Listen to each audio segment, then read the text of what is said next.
Chapter 309. The mountain ghost suddenly lost its sense of reality.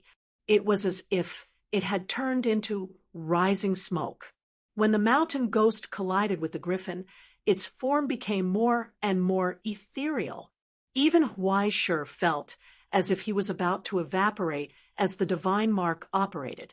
It turned from a solid to a formless liquid, and then quickly turned into a drifting mist. Perhaps this was some kind of drawback or danger, but for some reason he felt an indescribable joy in his heart. It was as if he had grown again. This was how it should be. This was how it should be. From one to many, and then from many to one. In the end, it completely returned to nothingness.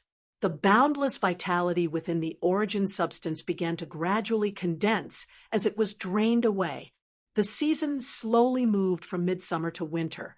After tossing aside the meaningless restlessness, it slowly began to plant its roots into the ground, waiting for spring to come. After being given life from death, the mountain ghost instinctively wanted to return to death. And now, death was close at hand. The flame-shaped sword covered in frost slashed down, colliding with the lightning on the virtuous sword. Huaishur took a step back, turned around, and deftly dispelled the terrifying power on the blade. As he spun, the blade of an axe appeared. As his hand swept across it, the lightning on the enchanted glove lit up the blade. Huaishur raised his wrist and chopped down at the Griffin Knight's neck. Bang! The dueling shield suddenly shook, and deep cracks appeared on it. Lightning spread, bringing about an instant of paralysis. Huaishur took another step forward, resisting the cold around Richard's body. The sacrificial knife appeared in his hand, and it pierced through the gaps in the armor. But then, as Richard roared, the sacrificial knife was suddenly clamped down and twisted. It broke.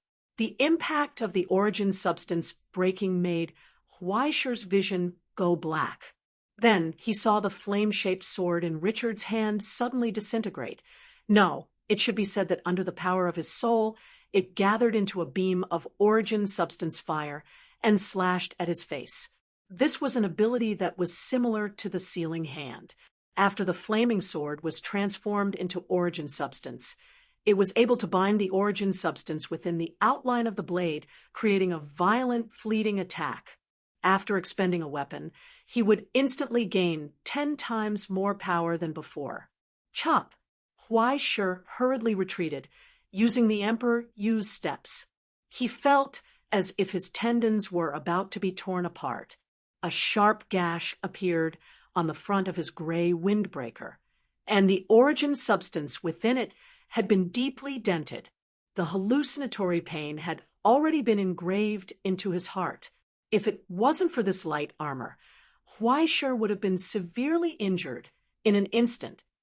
But when Huaishur retreated to the limit and almost couldn't feel his feet anymore, the power he had accumulated suddenly erupted.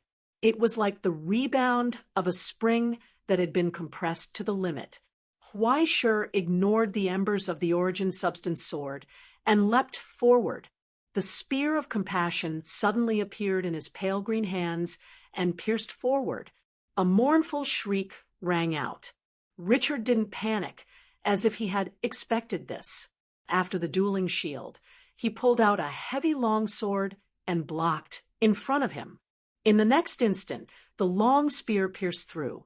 With one strike, it actually broke through his well-trained defensive stance. He had to retreat. He instinctively raised his heavy shield, wanting to react, but he didn't expect. Huaishur was already right in front of him. The long spear in his hand had at some point transformed into an axe covered in electric light. It was aimed at his neck and suddenly chopped down. Two mournful cries overlapped, forming a perfect chord. The faceplate cracked. Countless steel fragments flew out, and the third note rang out from the spine of the sword of virtue. Richard subconsciously opened his eyes wide. He saw the expressionless youth raise the blade, as if time had frozen. Inch by inch, piercing through the cracks in the armor, wedged into the neck, swung horizontally. And so, the headless knight fell backwards. Only a head flew into the air, blood splattering everywhere. Dead. Death came suddenly, but the flagship of the Eye of Nightmare in the sky did not react. It quietly watched the outcome of the battle, witnessing the immature receive death. The battle ended.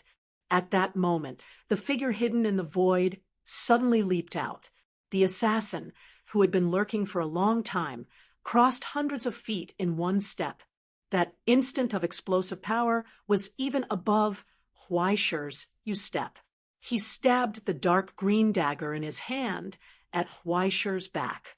It pierced through Huaishir's chest and protruded from his chest. A stream of sticky, poisonous blood dripped down. Huaishir raised his hand expressionlessly and threw the invisible axe behind him. In his shadow, the ghost jumped out and grabbed the axe blade that was spinning in the air. It slashed at the assassin behind Huaishir, cut at the waist. The screaming body fell to the ground and was cut into two tragic halves. Huaishir reached out and pulled out half of the dagger. He left the other half, which was soaked in poison, at his back. He took the axe blade from the red gloves and stepped on the assassin's chest. "Goodbye," he whispered to the back of the knife, and the axe blade fell. The scream stopped abruptly. The indifferent youth raised his head and looked into the distance. On the distant railway, on the roof of the speeding train, the sniper, who had been crawling on the ground for a long time, looked away from the scope as if he had been electrocuted. He was intimidated by the almost tangible darkness in his eyes. The fleeting opportunity had slipped away from his hands just like that. He didn't dare to look anymore. He immediately threw the sniper rifle into the river beside him and crawled back into the carriage. He returned to his position and became an unrelated tourist again. Huaishir retracted his gaze and waited for a while. After no one came to challenge him again, he turned around and walked towards the white horse. He saw a corpse that had been kicked to pieces beside the white horse. "Who is this?" "I don't know." Ai Ching shook her head. "He's probably here to take advantage of the situation."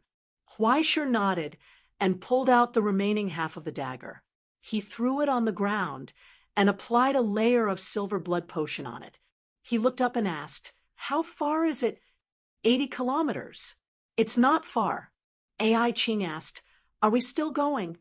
"Then let's go." Huaishir got on the horse and looked at the gradually gloomy sky in front of him. In the darkness, there were faint flashes of lightning and thunder, illuminating the young man's pitch-black eyes. However, the darkness was empty, reflecting the fleeting lightning and emitting a faint metallic glow. He said, "Let's continue." So they continued. They walked down the highway and went forward. They saw the canyon between the mountains and the bridge above the canyon. A stooped figure stood on the bridge, emitting a foul smell.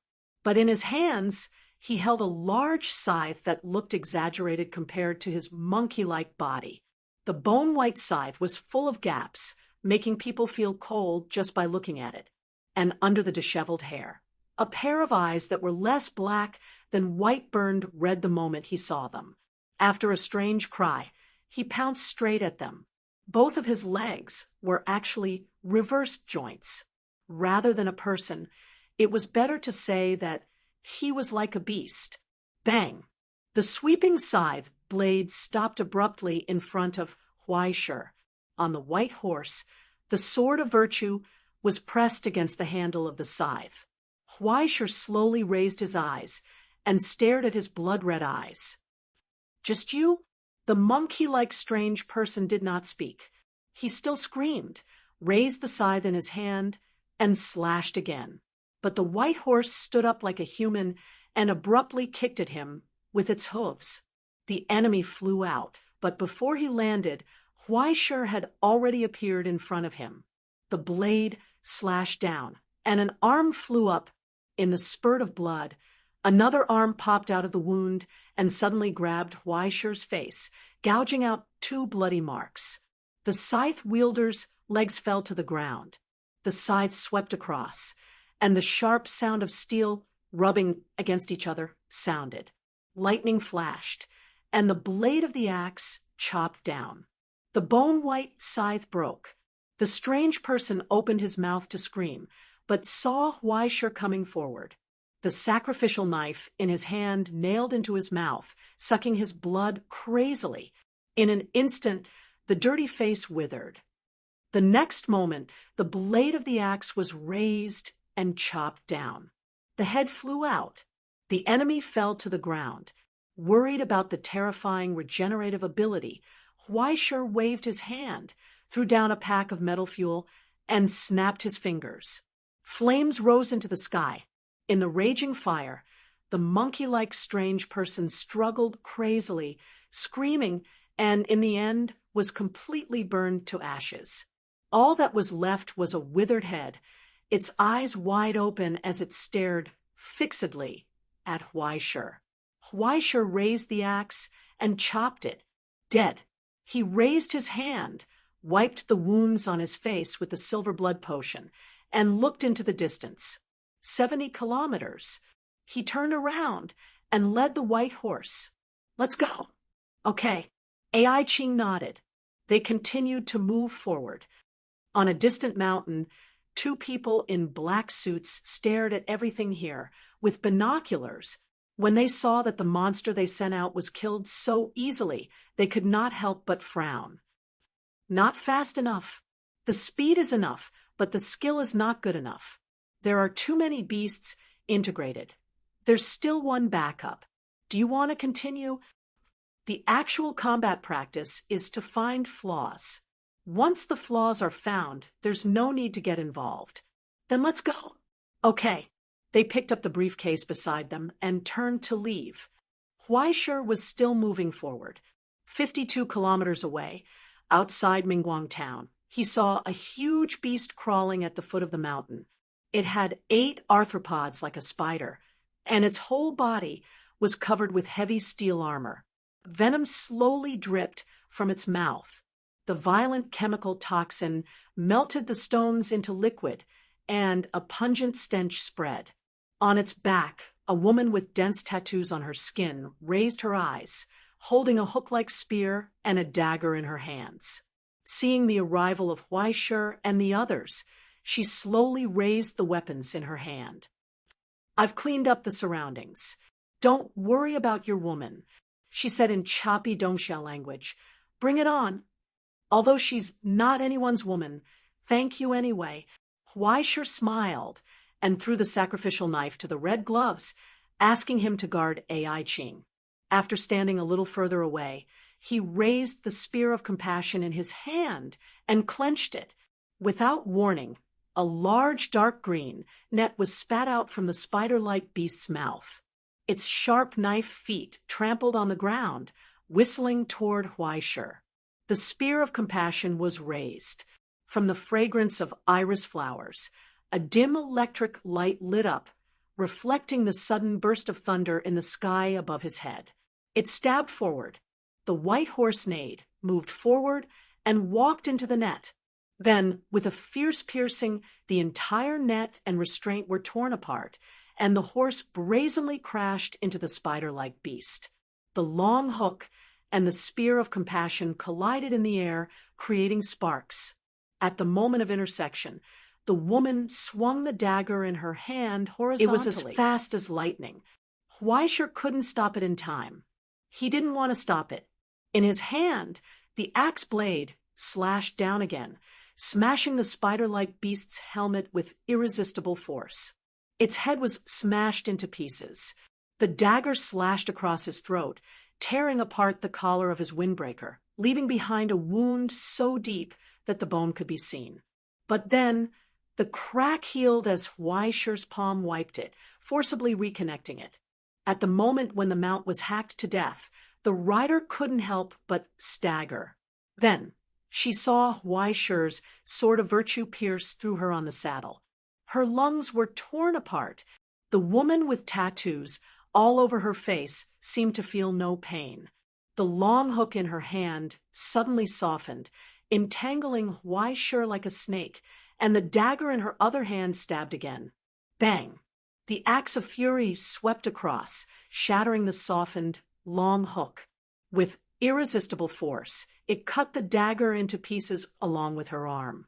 Then he raised his arm, and the blade of the axe drew an arc and chopped down. Cut!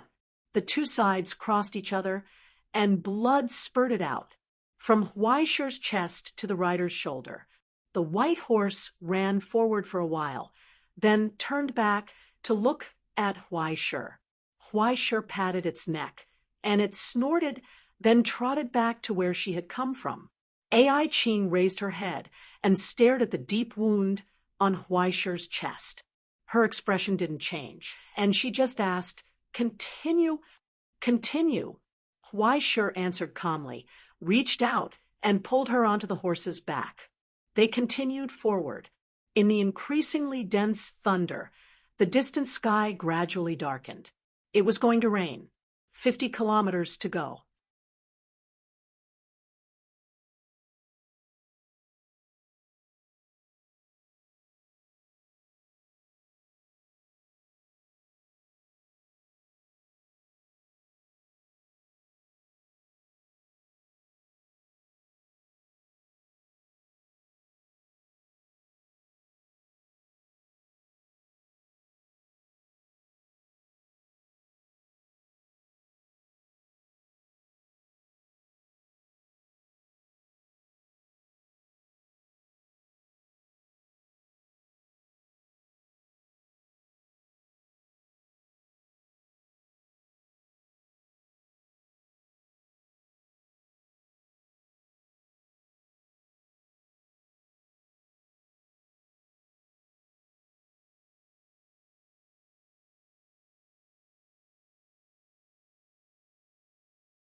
Chapter 310.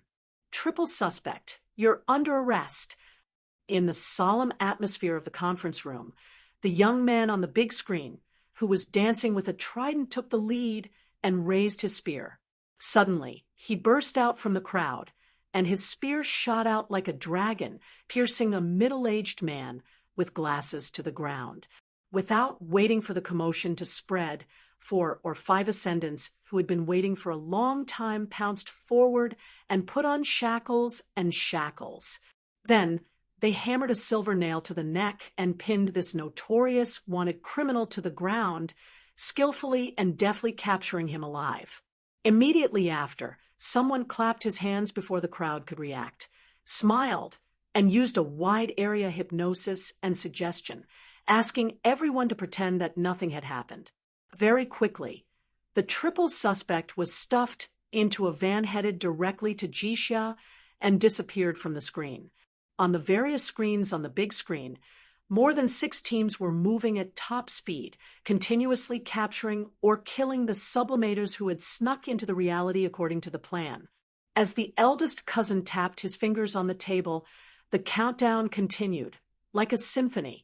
Dozens of tense and chaotic arrests were carried out in an orderly manner within a quarter of an hour, then arrested one criminal after another without any mistakes. Team B can start moving now. He turned around and said to his assistant, "Let Team D wait for a while. Rank 4 is a bit tricky. Call Kwafu. We'll send out the longbow guards. The Knight of Doom and the Blade of Annihilation rarely dare to show themselves in the reality. Don't let them think that they're here for a vacation." Doom, who was already used to the assistant's work, nodded. He was about to say something when he saw Zhu Hongqin's expression become serious, as if he was thinking. Outside the meeting room, hurried footsteps could be heard.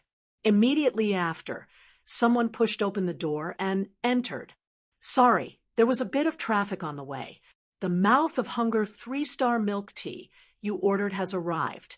Please sign here and give us a good review later. Thank you." The mysterious delivery man from yesterday's delivery service stuck his arm out from behind the door, a string of milk tea takeout bags hanging from his arm. Zhu Hongqin immediately beamed with joy. "Well said, well said. There's a barbecue later, please hurry up." After sending the delivery man away, Big Cousin skillfully distributed the milk tea to everyone's speechless expression. As he sipped his abyss milk tea with double sugar and pearls, he looked up at the arrest list displayed on the screen and sighed. 1, 2, 17. Aya, how many third-class merits are there? There are even 2 second-class merits. This is great, this is great. He thought for a moment and came up with a bold idea. Why don't I apply for a few 100 million yuan in foreign exchange next time, and we can just put a bounty on anyone. Mo-san had long been accustomed to his bureau chief's crazy ideas every now and then. He skillfully asked, "If Shen Niao knew that you were fishing for law enforcement, wouldn't you get beaten up?" "Just pretend I didn't say anything." Eldest cousin sighed, helplessly, and threw himself back into the swivel chair. After spinning around a few times, he finally remembered. "Where's Huaishe? Where are you now?" "Border. Stone City is 35 kilometers away." Emosen glanced at his phone and sighed softly. He probably wants to take AI Qing from there, from Stone City. As long as he passes through 2 shallow layers of hell, he can ride the endless sea to Myanmar. 35. Zhu Hongqin was silent for a long time, as if he was shocked by the distance. He slowly shook his head. "It must be very difficult to get here, right? It's never been easy from the beginning. It doesn't seem like something a second-class person could do. No, most third-class ascendants wouldn't be able to accomplish such a feat, right?" Very quickly, the information from the observers was transmitted to the large screen. A string of blood-red and pitch-black names continuously appeared, piercing everyone's eyes. Broken Bone Killer and Long, Red East Wind Valley, Butterfly, Lando Landers, Exiled Richard, Reflection, Scythe Ape Ghoul, Spider Walker Angelica, Air Northbound, Singer Sue Sang. These people came from different places, different countries, different genealogies, and different borders. The only thing they had in common was the black line that represented death above their names at this moment. Behind their names, where the cause of death was, there were only 2 words that hadn't changed. Beheading, beheading, beheading, beheading, beheading, beheading. These fugitives, or even famous border hunters, each of their deeds and memories were enough to be recorded into a sensational novel. But now, there were no more novels. Only names were written on this callous list. One by one, they were beheaded. Furthermore, the list was constantly being refreshed, with new names constantly floating up from below. As more and more people died, the list grew longer and longer. And Huaishe was still moving forward, still 20 kilometers away. Mo San's eyes widened in disbelief. "What's wrong?" His eldest cousin looked over with a half-smile. "Were you scared?" "I'm just a little surprised." Emosen fell silent for a long time, then shook his head and sighed. "I didn't expect this at all. Even though there was irrefutable evidence and countless people had witnessed it, Emosen still found it very difficult to connect such a terrifying and bloody battle record to that seemingly thin and gentle youth. It's not that people didn't expect many things, they just didn't want them to happen. Zhu Hongqin poked at the pearls in his milk tea with a straw and suddenly asked, "Do you know what a stress reaction is?" Mo Sen turned around but didn't say anything. It's like when soldiers go to war and come home crying when they wake up from a nightmare. When normal people are frightened, they will stumble backwards and scream. If you use a small hammer to hit someone's knee, it will either bounce back or be smashed to pieces. This is a natural instinct. Teacher Luo told me that this is Huaishi's innate talent. He raised his head and stared at the name list on the large screen as he said calmly, "When he wields a sword, he is no longer the youth you know. When he has nowhere else to go, he won't smile like he did in the past. He knows what he's doing and what he's going to do, but he won't regret it. Then he will become ferocious, like iron, like the charcoal burning in the furnace and the long winter of hunger and cold, destroying everything of value." As such, Zhu Hongqian narrowed his eyes and made a decisive judgment. If AI Qin can't survive, he definitely won't retreat. Mo Sen didn't say anything else. Zhu Hongqian didn't say anything either. Names continued to appear on the name list, the crimson and the pitch black, as if they had formed a path of blood and bone. They slowly advanced, still 10 kilometers away. Another soul-shaking explosion came from the distance, and the screams came to an abrupt halt. Only the sound of hooves could be heard. It echoed the sound of thunder in the distance. All of the bounty hunters gathered at the entrance of the stone city looked at each other uneasily. They were no longer as calm and relaxed as they had been a while ago. Fear gradually invaded their hearts as the sound of hooves approached. He was advancing.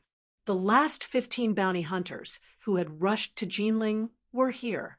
They had arrived too late and didn't even have time to stop him. In the end, they discovered that the people who had rushed to the front were already dead. The people who had ascended couldn't be considered weak. They just hadn't been able to make it in time.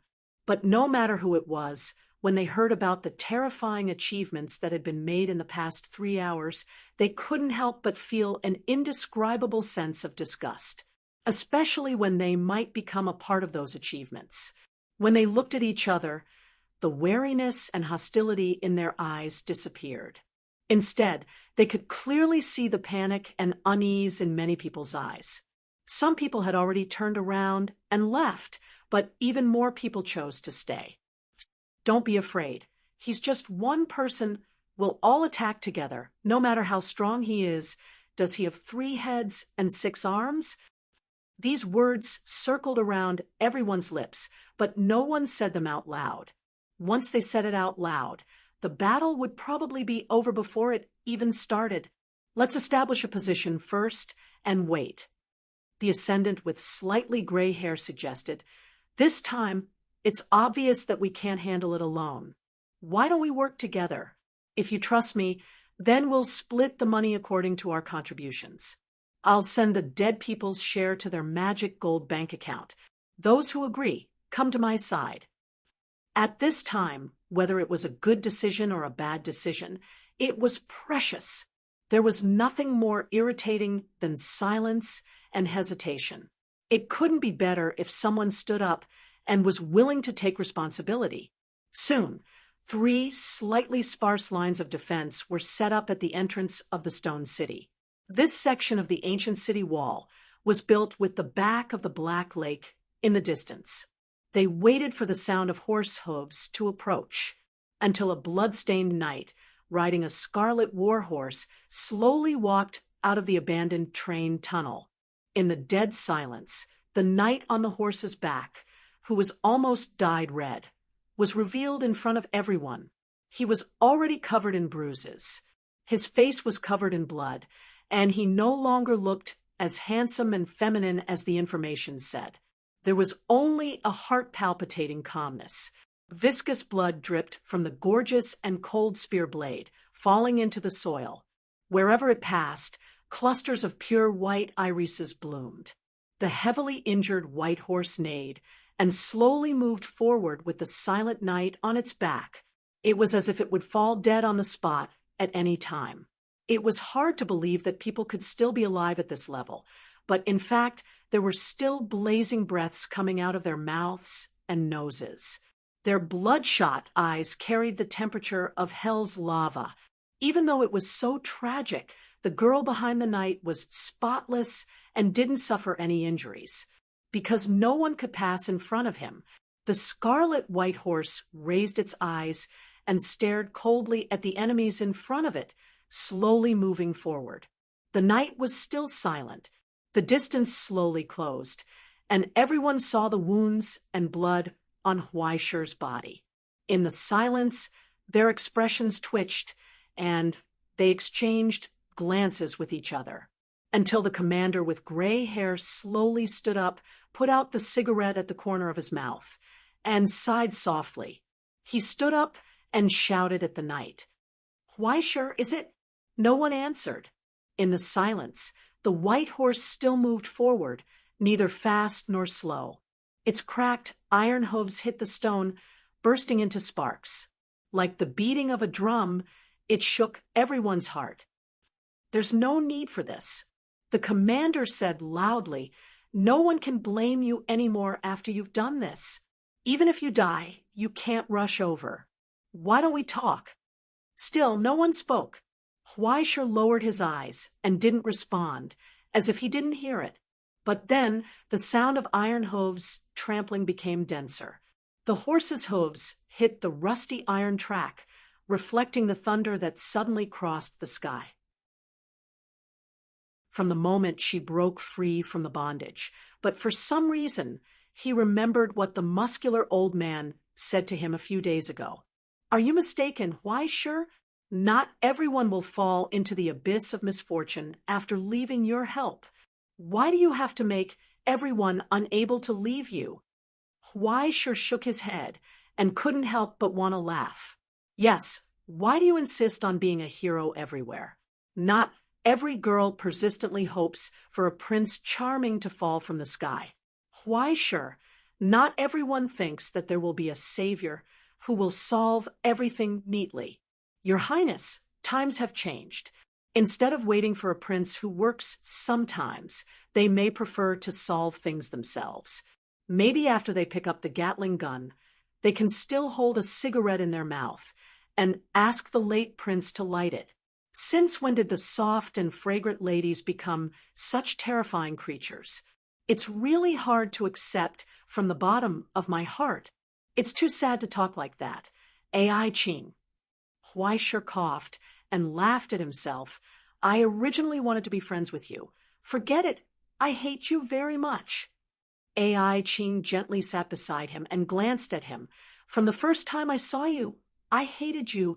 I didn't understand why my mother liked you so much. When I saw you won second place in the cello competition and still didn't care about it, I hated you even more. From that time on, I didn't want to be friends with this kind of muddling through people. I didn't expect that we would be entangled until now." She glanced at Huaisher with pity. "You can think of it as an ill-fated relationship." "Ill-fated?" "It's not bad to have more ill-fated relationships like this." Huaisher smiled and didn't say anything. He just quietly looked at the pouring rain outside the city gate. In the heavy sound of the endless rain, the whole world was quiet. The roaring and cruel world gradually moved away from them. They were left in the same place.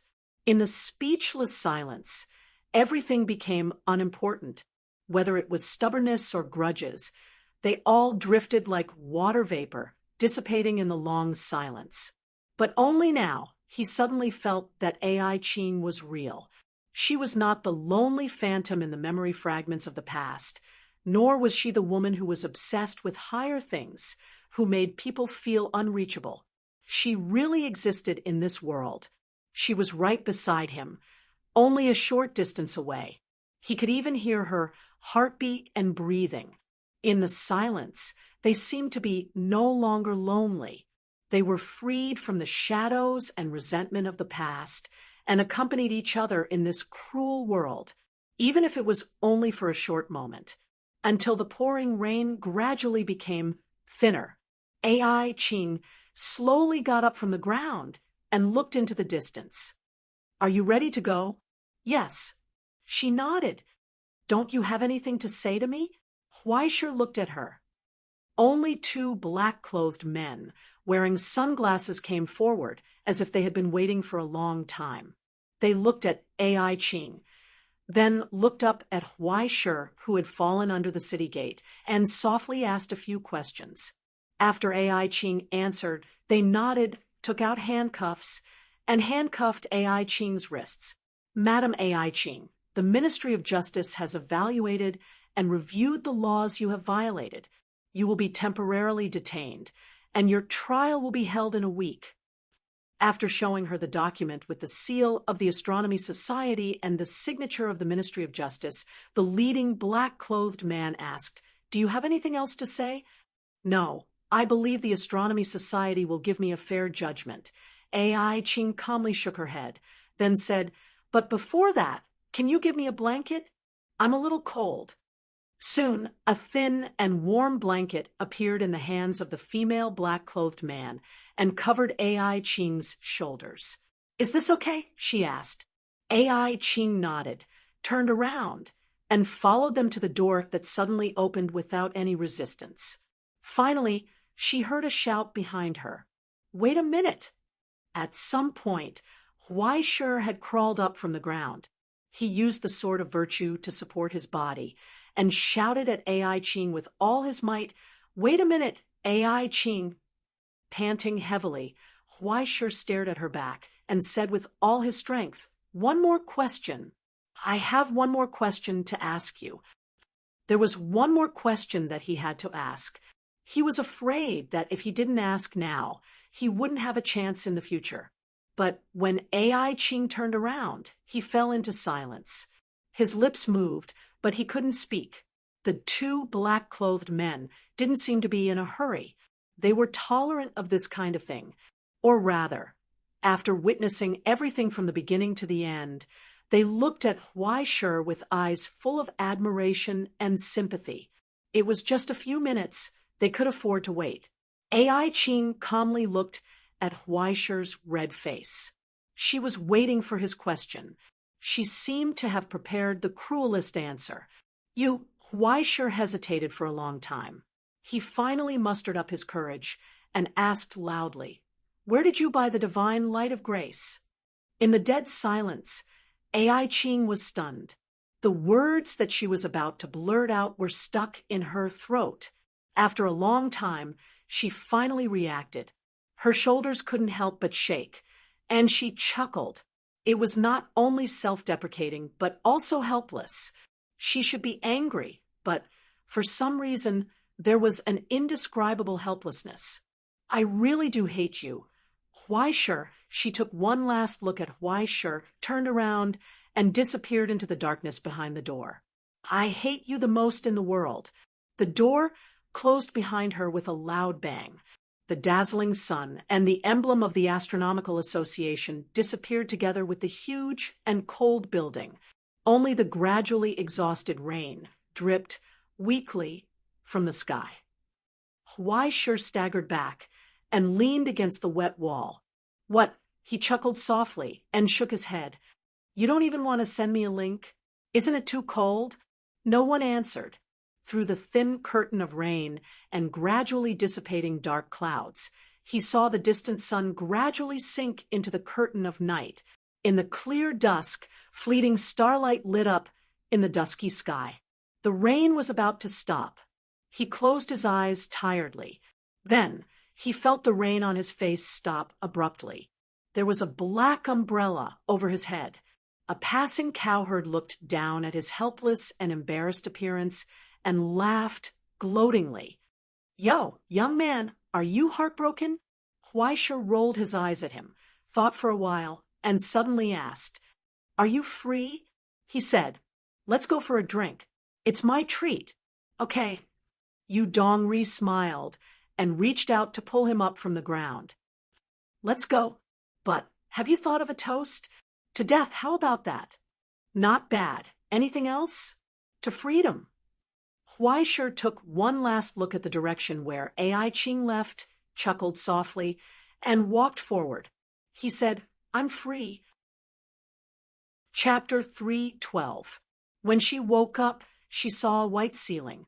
The smell of disinfectant echoed with the monotonous ticking of the instrument. Luo Xian raised her eyes in confusion and heard hurried footsteps outside the door. The awakened doctors pushed the door in and gave her a comprehensive examination. They didn't miss anything. Then, they were puzzled to find that the originally weakened soul seemed to have been reborn from a cocoon, but it wasn't damaged or better than before. There was no change. Nothing more, nothing less. Although they couldn't find any reason to explain this situation, there was no way to dissect or do any in-depth research. Some people wanted to give it a try under the ban, but after being glanced at by the old man who was leaning against the wall, they obediently gave up on this bold idea. In the end, they could only leave with the conclusion that everything was normal. Only the father and daughter were left in the ward. Elder Luo blew a breath and closed the door. Finally, he looked at his daughter, who had woken up. He looked at her carefully for a long time and shook his head in confusion. It feels like nothing has changed. Yeah, it seems to be the same as before. Luo Xian looked down at her hands. She didn't seem to care about everything that happened to her. It was just difficult to understand. The characteristics of the abyss still remained in her, but the human part didn't decline at all. She wasn't reborn as a human, but she didn't die as a monster either. The two sides mixed together again in an unpleasant way, but this time there were no benefits like before. After losing the strengths of both sides, all the flaws of both sides were retained. Without the brutality and cruelty of the abyss, she was given the weakness and limitations of a human. Was this a success or a failure? No matter how she rejected the past and how much effort and determination she put into it, at best, it just changed the position of the two sides on the scale. She didn't fall into the abyss, nor did she return to the human side. Instead, she wandered between the two sides. She looked completely different from the past, but her essence didn't change at all. This kind of appearance really made people feel helpless and unbearable from the bottom of their hearts. How funny, Xiao Xian. The old man shook his head and saw through the failure of this effort at a glance. This is your essence. It can't be changed. Even if you are given love, he made a decisive judgment without any warmth. He was already well aware of the outcome of this farce. There were some things in this world that couldn't be changed with hard work alone, no matter how strong one's will or desire was. The physical world never relied on origin substances, and if you tried to use origin substances to interfere, you would have to be prepared for the situation to worsen. Luo Xian looked at her father and told him seriously, or, "It's the same if he kills me." In the long silence, the old man looked at his daughter and raised his eyebrows in astonishment.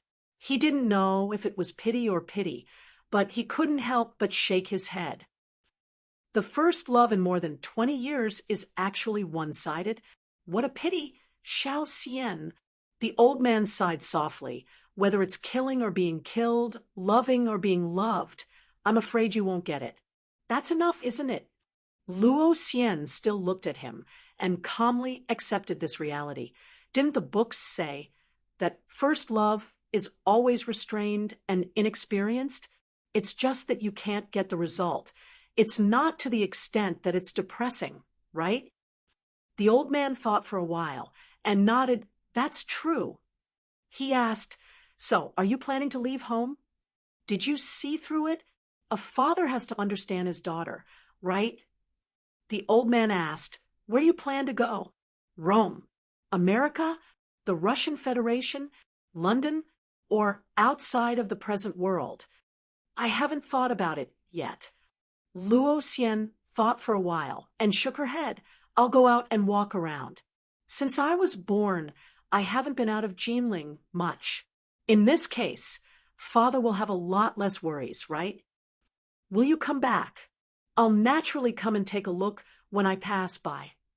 Luo Xian said, "Although it's a pity that I didn't kill you, I also hope that you can live a long life and not die in the hands of others." "I'll try my best." The old man nodded indifferently. He looked at his daughter in front of him and felt that she was a little strange. It's really hard to understand. Did she grow up unknowingly, or was it the magic of love that made people grow up? But in any case, it was time for her to face the world alone. It was like watching a fledgling who spread its wings to challenge the authority of the elders. Under the harsh and strict scrutiny, his eyes became gratified and helpless. The greedy evil spirit actually yearns for restrained love. "How ridiculous, Xiao Xian. Do you have such a dream?" "People always have dreams, right?" Luo Xian replied hopefully. "Maybe one day people like me can also be redeemed." "Yes, maybe." The old man nodded and gently stroked the girl's long hair with his rough big hand. Full of kindness, "I hope you can enjoy this dream, Xiao Xian. If one day you find that you've woken up from your dream, come back. I'll be here waiting for you." He said, "Then I'll kill you." He would kill the monster he created with his own hands and bring the final relief to his daughter, who had completely despaired of the world. "Okay." Luo Xian nodded, feeling the last tenderness of the old man. This was the final agreement between father and daughter. When Huaisher woke up in the same hospital, it was already a week later. He only remembered that he dragged his heavy injuries to Yudongri and drank a lot. After that, he fainted and fell to the ground. He woke up once in the middle and seemed to be on the operating table. In his dizziness, he heard the chief surgeon's disbelieving sigh. When he closed his eyes and opened them again, he was already lying on the hospital bed. He looked at the familiar ceiling and smacked his lips, feeling that something was wrong. After a deep sleep and recovery, those injuries had already healed, but Huaisher still couldn't get up. It was the aftereffects of using too much origin substance. Before the crack in his soul healed, he would probably have a nervous breakdown and insomnia for a long time. When he picked up his phone, he saw Yu Dongri's message. He saw that Huaisher didn't know when he would wake up, so he happily paid for a month's medical expenses and went to Shambhala alone for his so-called hot spring recuperation and hunting trip.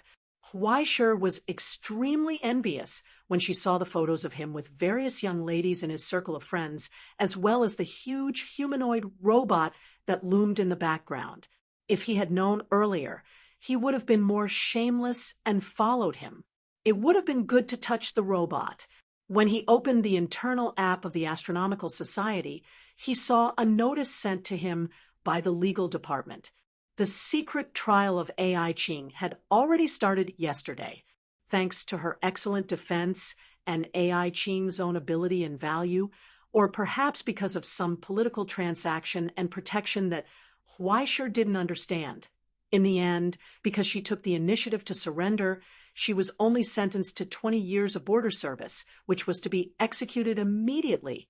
Unfortunately, the place she was in charge of was a confidential organization and unit. Huaisher didn't even know where she was going or how to contact her. When he called the original phone, he only received a voice notification that the phone was turned off. She seemed to have suddenly disappeared from the world that Huaisher could touch, like a phantom evaporating in the fog, leaving without a sound. Huaisher didn't feel anything at all. And another thing was that for some reason, due to the recognition of Huaisher's own talent and various reasons, he was promoted from a temporary action member to an official military officer in the Astronomical Society. Other than receiving partial legal immunity and the identity of an official member under the recognition of the Dongxia genealogy, he replaced AI Ching's original position and became the new inspector of Xinhai. After 2 weeks, he would be able to receive the authority and information from the headquarters and become the representative of the Astronomical Society in Xinhai. Originally, the inspector needed to go through training and assessment at the border of London before being officially appointed, but for some reason, when it was Huaisher's turn, they were so perfunctory and careless, only sending an electronic notice and file verification. How did he improve like this? What is going on? Weisher sighed in confusion. After messing around, not only was he not removed from his position, he was even promoted. What were those people from the Central Management Department thinking? Shouldn't a young man like him, who had a mental problem, be trained more? In the end, Weisher could only conclude there was something wrong with their heads. In any case, a salted fish like him was definitely not as responsible as AI Ching. Basically, he would touch if he could, drag if he could, push if he could, and play if he could. The Astronomical Society wasn't even afraid of him. So what was he worried about? He had full confidence in himself. He wasn't sure about other things, but he was too good at digging his own grave. Give me 2 months, and before the new year, I will be able to get rid of this position. By then, the sea will be wide, and the sky will be wide. Wouldn't that be perfect? Weisher propped himself up and leaned against the headboard, finding a more comfortable position. Soon, he saw the small box between the fresh flowers on the bedside table. The packaging was familiar. He seemed to have seen it somewhere before. When he reached out and opened the box, he saw the bright crystal lying on the black velvet, a miracle condensed from faith and prayer, the light of divine grace. Below the crystal, there was a small note. Someone had left a message in beautiful handwriting. It seemed to be a farewell, but there was no name written on it. Weisher was stunned. After a long, long time, he picked up the note in his hand and stared at the message. The sun will rise as usual. He was amused. No matter what happened, the sun would rise as usual, illuminating everything old or new, and then set as usual, throwing the good and the bad into the darkness. Even if some things seemed to be an earth-shattering upheaval or an incredible miracle, no matter who was born or who disappeared or who came or who left, it would not stop. This world would be the same without anyone, and it was the same for everyone. No one was indispensable, just like no one was impossible to exist. There was no parting that was unacceptable. Can't you just say goodbye? Weisher shook his head and sighed, helplessly. Where did she learn this hardcore way of saying goodbye? Or was she really so strong that she threw the possibility of reuniting to the back of her mind and wanted to say goodbye to him forever? Let her be. Anyway, a scourge like her would cause trouble even if she was thrown to the border. He would think about it when the time came. Well, even if she came crying to him and asked his good brother Weisher to help her, even if she was willing to do anything in return, Weisher would never be soft-hearted. 30 years on the surface of the river, 30 years at the bottom of the river. Don't bully the young for being poor. But when they met such a Buddhist person like Weisher, according to the position of the Special Affairs Department, it was too late to cheer. But Director Fu couldn't stand it anymore. It's fine if you don't go to work, but you go to school every day with a cowherd face and hang around my daughter. It makes me feel uneasy. Can't you just do your job properly? Who said I don't work? Weisher's expression suddenly became serious. He slammed the table and asked in a loud voice, "Do you know what day it is today?" Director Fu froze for a moment and was immediately at a loss. What day? He picked up the desk calendar and flipped it over for a long time. He didn't see any to-do items or any special holiday symbols. He became more and more confused. Today is the day of the college entrance examinations pledge ceremony. Weisher picked up the teacup and took a sip slowly. He squinted at Director Fu and said helplessly, "I gave up such an important day to attend the pledge ceremony at school and came here to have a meeting with you.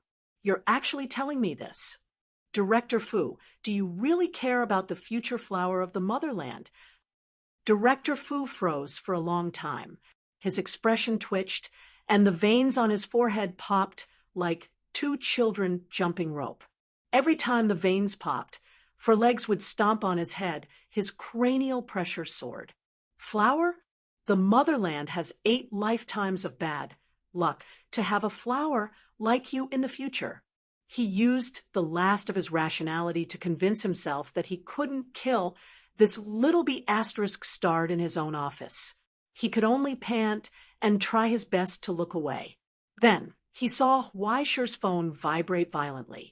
After 3 crisp sounds of the alarm, a red message popped up on the interface of the Astronomy Society's internal application, causing Director Fu to freeze on the spot. An orange alert from the Astronomy Society. That was a large-scale disaster warning, second only to floods and hurricanes. Something big had happened. Weischer looked down and reached out his hand expressionlessly to press the alert. He turned back to drink his tea and comforted Director Fu. "Don't worry, it's nothing. It's happened so many times in the past 2 days. These people are always making a fuss over nothing. Why don't you take a look at what's up there?" Director Fu's eyes almost popped out of their sockets. Normally, if it was really related to Exine High, the Social Security Bureau's notice would have arrived a long time ago. Since he didn't receive it, it probably had nothing to do with Exine High or even the whole of Dongxia. But this was the first time he had seen a B** starred press the alert from the headquarters with an expression that said, "It's none of my business." And based on what he said, it wasn't just once. With an inspector like this, would he really be able to survive until retirement? Director Fu once again started to doubt this from the bottom of his heart. "By the way, why am I here?" Weischer scratched his head for a long time. Finally, he slammed the table and remembered. Proof of entry and exit. Director Fu expressionlessly took out a box from the drawer and placed it in front of Weischer. Then he pointed at the office door. "You can leave." "Okay, you're leaving." "Old Fu, you're getting more and more impolite. You don't even let people drink more than a cup of tea." Weischer put down the teacup, picked up the things, and prepared to leave. Suddenly, he remembered something and turned back to ask, "Oh, right, I haven't seen Fu-Yi in a long time. Where did she go?" In the silence, Director Fu slowly picked up the phone in his hand and showed him the action team's phone number. "Believe it or not, as long as I call this number, you're dead meat." I believe it, okay?" Weischer curled his lips and sped up to leave. "Every time I come to this stupid place, I have to be interrogated. I don't even want to come." "Oh, right. I stamped the seal on the A4 paper. Send someone to my house in a few days to get it." After walking a distance, he turned back and pushed the door open. Before he finished speaking, he saw Director Fu pick up the thermos flask on the table and rush toward him. Director Fu hurriedly closed the door and ran away. This middle-aged man is already holding a thermos flask. Why is he still so hot-tempered? Isn't he afraid of a cerebral hemorrhage? Weischer shook his head as he walked out of the door of the Special Affairs Department. After throwing the box into his backpack, he took out his keys and realized that he had forgotten where his car was parked. Then he heard the guard yelling, "Who is this?" "This is the 3rd time this month. Why can't you park your broken bicycle inside? Why did you have to tie it to the door? It's one thing to tie it up, but you have to King tie it up. Last time, you even left a hole in Director Fu's car. You don't want this month's salary." Sorry, I'll drive away now." Weischer dejectedly picked up her bicycle, which was hanging on the iron gate, and ran away under the angry glare of the guard. Yeah, an old triangular steel frame bicycle. He just bought it at a discount. Not to mention, it was quite easy to ride and was very fast. The life of a rich person is really good. If I want to ride a bicycle, I'll ride a bicycle. If I want to take a bus, I'll take a bus. Weischer enjoyed the envious looks of the people on the street. He whistled and pedaled his bicycle to the Chalcedony building. If it wasn't too eye-catching, he would have called Brother Ma out to help him. That way, he wouldn't even have to pedal. After considering that if he said that, not only would the bicycle be destroyed, but his face would also have a few more horse hooves, he didn't dare to talk to White Horse. This horse was good at everything except for its bad temper and its appetite. Now, with Feng Shu taking care of it 3 times a day and eating all kinds of fruits, the horse was as fat as a balloon when it came back. Feng Shu's food was too good. It was like he was raising a pig. He had afternoon tea and supper 3 times a day, and he never stopped eating snacks. Now that it was mealtime, it didn't need Huaishur to call it. It would trot to the Chalcedony building to eat. Occasionally, when it was in a good mood, it would steal Huaishur's pancakes to eat. Now, there was a white horse and a crow at home. It was like a zoo. Wait, a crow?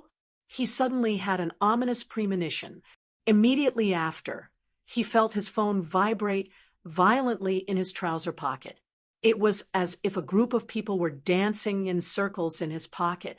It vibrated nonstop. It was another alarm. The people from the Astronomy Society were always making a fuss about nothing.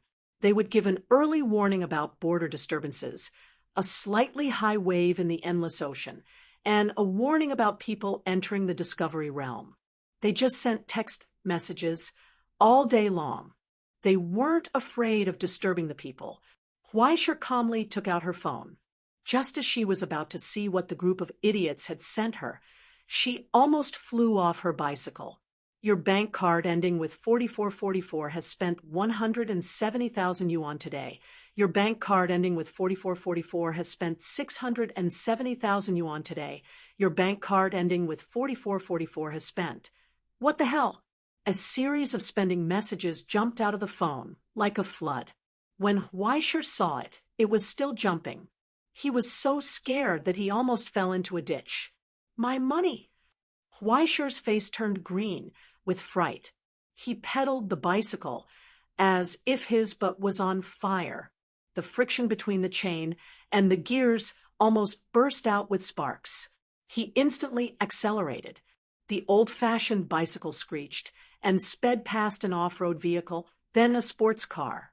He didn't even leave behind the exhaust. He disappeared from the driver's sight as if he had seen a ghost. By the time Huaishur rushed up the mountain, it was already too late. What was done couldn't be undone. Huge trucks with yesterday's delivery logo were parked outside the Stone Marrow Hall. The bounty that Huaishur obtained from killing so many wanted criminals was already attached to the crow's little wings. It fluttered and flew into the distance. Hello, this is a 3-phase reactor from Hermes' workshop. Please sign here. Hello, this is a heavy-duty, water-free chemical extraction platform. Water refinement precision source balancing device. This is the main unit of the ultrafine optical engraving machine and 17 boxes of accessories. I am an engineer from the Border Power Grid Group. Thank you for the 10-year power supply service. Later, our construction team will connect you to the special equipment of the border power supply. One delivery person after another surrounded Huaishur in the middle and said the words that would take the money away. Then, with a smile, they handed the signed form to Huaishur and waited for his signature. They also straightforwardly expressed that they would not return the money once it was in the account. After Huaishur signed all the bills, he wanted to cry but had no tears. His whole body had turned gray, and he almost couldn't breathe. Only the crow that landed on his shoulder raised its wings and patted his head. It comforted him with a voice that no one could hear. Don't be sad. Sometimes you have to think positively, she said softly. From another perspective, your money didn't leave you. Instead, it became the way I like to stay by your side. Thinking about it like this, don't you feel happy? Huaishur felt despair. Chapter 314. A month ago, Huaishur went from Purple Silver Mountain to Chuzhou. Along the way, there were people with names and bounties on his head. A total of 17 heads. If it was any other time, The people who offered the bounties might have reneged, but when the representatives of the Astronomy Society came, all of them obediently gathered the bounty and sent him away like he was the plague. After several rounds of discussion with the Social Security Bureau, the Astronomy Society deducted the money used to repair the public facilities damaged during the battle. The total amount transferred to Weischer's account was $200 million US. $200 million. That was $200 million US. If it was exchanged for East Summer Yuan, it would be 4 yuan. If he bought a monthly card, he could buy the world's destruction and become a shareholder of the giant goose.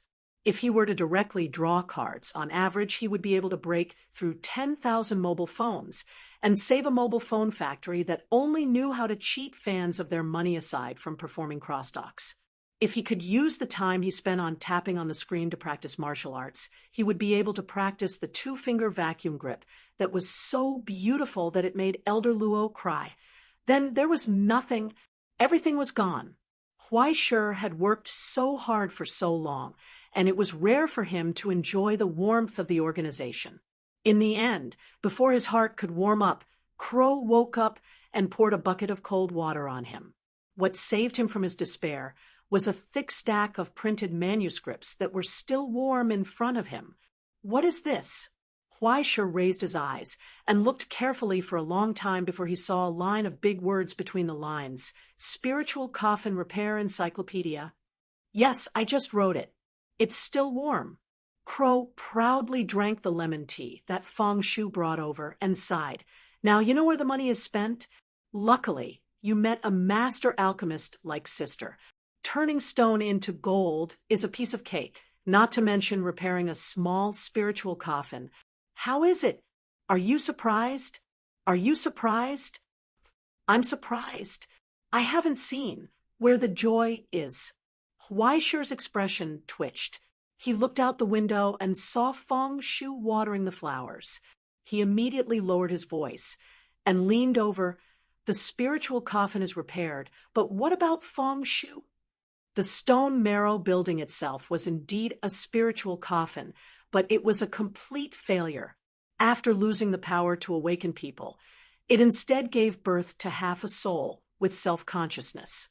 If the spiritual coffin was repaired, then what about Feng Shu? Where would Feng Shu go? Crow paused for a moment and revealed a meaningful smile. That depends on you. What's your choice? There was no need to say more. To choose an intact spiritual coffin or Feng Shu. That goes without saying. Weischer slammed the table and raised her 5 fingers to form a claw in front of her chest. She replied in a trembling voice, "Of course I want all of them." "Where did you learn to be so shameless? Aren't you the one who taught me all this?" Weischer sat back in his chair and crossed his legs. This time he was unhurried. "You must have been prepared. Tell me, what's the arrangement?" "The arrangement is actually very simple. I have a way. Not only can it repair the spiritual coffin in the stone marrow building, but it can also let Feng Shu use this spiritual coffin to truly have a complete soul.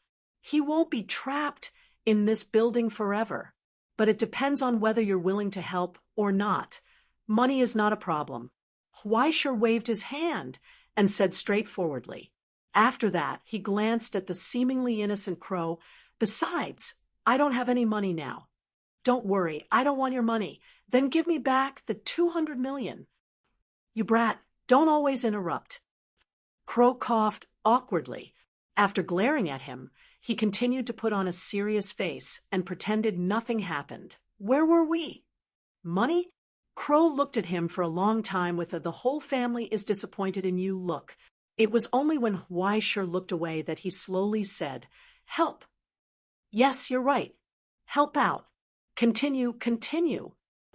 Weischer picked up her teacup and sipped her tea as if nothing had happened. She wanted to see what kind of fart this black-hearted bird could come up with. The spiritual coffin's repair can actually be started now, but it has nothing to do with you. The materials and tools are all here, so I can finish it myself. But once the spiritual coffin is repaired, the process can't be reversed. It must be finished within half a year. Otherwise, not only will the spiritual coffin be destroyed, but Feng Shu will also be seriously injured. Crow said, and the opportunity for Feng Shu to be independent of the spiritual coffin lies with you. Me? Huaisher pointed at himself, feeling that she was up to something again. Don't worry, I'm not tricking you this time. Crow looked at Huaisher's face and sighed helplessly. He felt the shock of losing his credit. How do you think the silly kids nowadays learn so quickly? He originally said that he could cheat for 2 more years, but he only took advantage of it for a few months. Tell me, what do you want me to do? Advance. Crow said, not the low-level pauper version of the advance, but the advance tailor-made for you from the beginning as the master of the spectrum. Do you understand? Follow the list I gave you and complete your advancement precisely. Not one less, not one less. You must finish it within half a year. After half a year, when the spiritual coffin is completely repaired, you will advance inside the spiritual coffin. He had obtained the divine light of grace, but the blood-hatred crystal and the ashes of evil creatures were both incredibly expensive and difficult to find. Furthermore, he was still missing half of the 4 main ingredients. He had already experienced the true meaning of the soul link and the void, but he still hadn't even seen the shadow of yesterday and the birth of life. Who said there's no shadow? Crow looked at him with disappointment. The opportunity has already presented itself to you, but you don't even know how to grasp it. Are you still the smart and quick-witted little Peppa from the past? Huaisher's expression immediately twitched. Don't mention that nickname. We're still good friends. Following Huaisher's exploding popularity, this nickname had also been dug up by a group of idiots on the dark net who didn't mind causing a scene. Furthermore, the situation had become more and more intense. There were even copyright owners who came to collect royalties. Royalties? What a joke! It had always been the theme park collecting royalties from other people. Who would dare to come to the theme park and ask for royalties? Huaisher naturally pretended that nothing had happened. However, before the first wave had subsided, another wave had arisen. After the popularity of the nickname, Little Peppa of the Huai Road had subsided. A new nickname began to circulate on the dark net. Jinling's Decapitation King. Jinling's Decapitation King? Because Huaisher wanted to save time. He was too quick to collect heads with his axe. As a result, not a single body was left intact. Many famous experts had been decapitated. Decapitation. Some had their entire heads chopped off by Huaisher. They couldn't even collect their bounties. God knew how much money they had lost. The only thing they had gained was that after everyone heard that Jinling's Decapitation King had come to Xian Hai to be the inspector, the entire border market of Xian Hai had suddenly become quiet. Even the smuggling that used to be prohibited had disappeared. But if he thought about it carefully, if no one broke the law, didn't that mean he couldn't even collect the fines? After he became the inspector, it had been more than a month, and he still hadn't received any fines. Forget about those who looked down on him because of his youth. He hadn't even issued a single fine. This made Huaisher's mood even worse. By the way, don't you think you've been too lazy recently? Crow tilted his head and studied him for a long time. Ever since you came back, you haven't gone to school. Every day, you stay at home to play games. You're so young. It's one thing for you to not have a job, but you don't even have a girlfriend. Even though Huaisher wanted to say that having a girlfriend was not as fun as playing games, he felt like he couldn't answer that question. He could only change the topic and ask, "Didn't you say earlier that the opportunity had come? Where is it?" He couldn't find anywhere to go. Ever since the cello was taken away by the Hell Music Association for repair, he couldn't even practice. He could only stay at home and rot every day. In fact, he originally wanted to go to school to pass the time, and then see his stupid classmates. In the end, the astronomy club chose to transfer money when Huaisher was in class. There were more than 30 transfers, each with an average amount of $8 million. As the transfer messages rang out, the phone vibrated violently under the astonished gazes of the teachers and students. A melodious voice played. A total of $200 million has been transferred to your account. Hurry and send a message to him. Send a message? What message? Huaisher wanted to burn his whole family down. Fortunately, other than Fu Yi, no one took this seriously. They just thought it was Huaisher's prank, which caused Huaisher's favorability with the teachers to plummet. No, this kid is too arrogant. I need to teach him a lesson. He left a lot of homework for him. He couldn't handle it anymore. In the end, Fu Yi also went on a trip without a word. Huaisher didn't even have a friend to talk to in school. It was like a lonely legend in Xinhai, speaking of the various sad stories that happened in the past month. Huaisher couldn't help but write 108 miserable characters on his legs. How did he become a prince of paradise, riding a white horse and singing songs, suddenly become an old salted fish? Chapter 3:16. Once a person became lazy, they would feel that time was extremely difficult to pass. Huaisher walked down the mountain lazily. He did not want to take a taxi. He wandered like a stray dog until he entered the city and looked at the scene of people coming and going. He felt out of place. He felt that he must have contracted some kind of PTSD. It was the kind of illness that caused one to be unable to sleep at night without holding a gun after going to the battlefield. If he didn't play games for 8 hours or fish for 8 hours every day, he would feel extremely uncomfortable. He could not muster up the energy. It had been a few days. He had not shaved his beard, his hair was unkempt, and he was wearing a pair of slippers. He did not look like a decent person. Feeling the pity of the people around him, Huaisher scratched his head and did not know how to explain. He wandered around aimlessly. When he passed by the arcade, he bought a cup of milk tea. He sat on the chair and watched others dance for half an hour. He drew 2 balls and took out his mobile phone to open the Zhongjian app. He looked at the update of Monsters Die When Killed. He looked at other people's golden fingers. They were cool, impressive, and even gave away treasures. He then looked at his own stinky woman who was thinking about how to spend his money every day. Why was there such a huge difference between people? After lamenting, he sat in the mall and began to draw cards. After drawing all the stones that he had accumulated over the past few days, he took out his mobile phone and began to browse Weibo and WeChat Moments. After he left 2 comments under Wangba Shampoo's official Weibo, he was done with his happy Weibo. There was nothing to do. Boring. Huaisher sighed and leaned on the chair. He looked around, hoping that there would be some mercenaries, gangsters, bad guys, and the like who would suddenly jump out to rob the mall or carry out a terrorist attack. He could then rush up and chop these blind people to death. In the end, after waiting for a long time, not a single monster appeared. He almost scared away the staff member who was wearing a doll and was jumping over to distribute flyers. Life was really too difficult. She had no job, no friends, and no money. Only time was so hard to pass.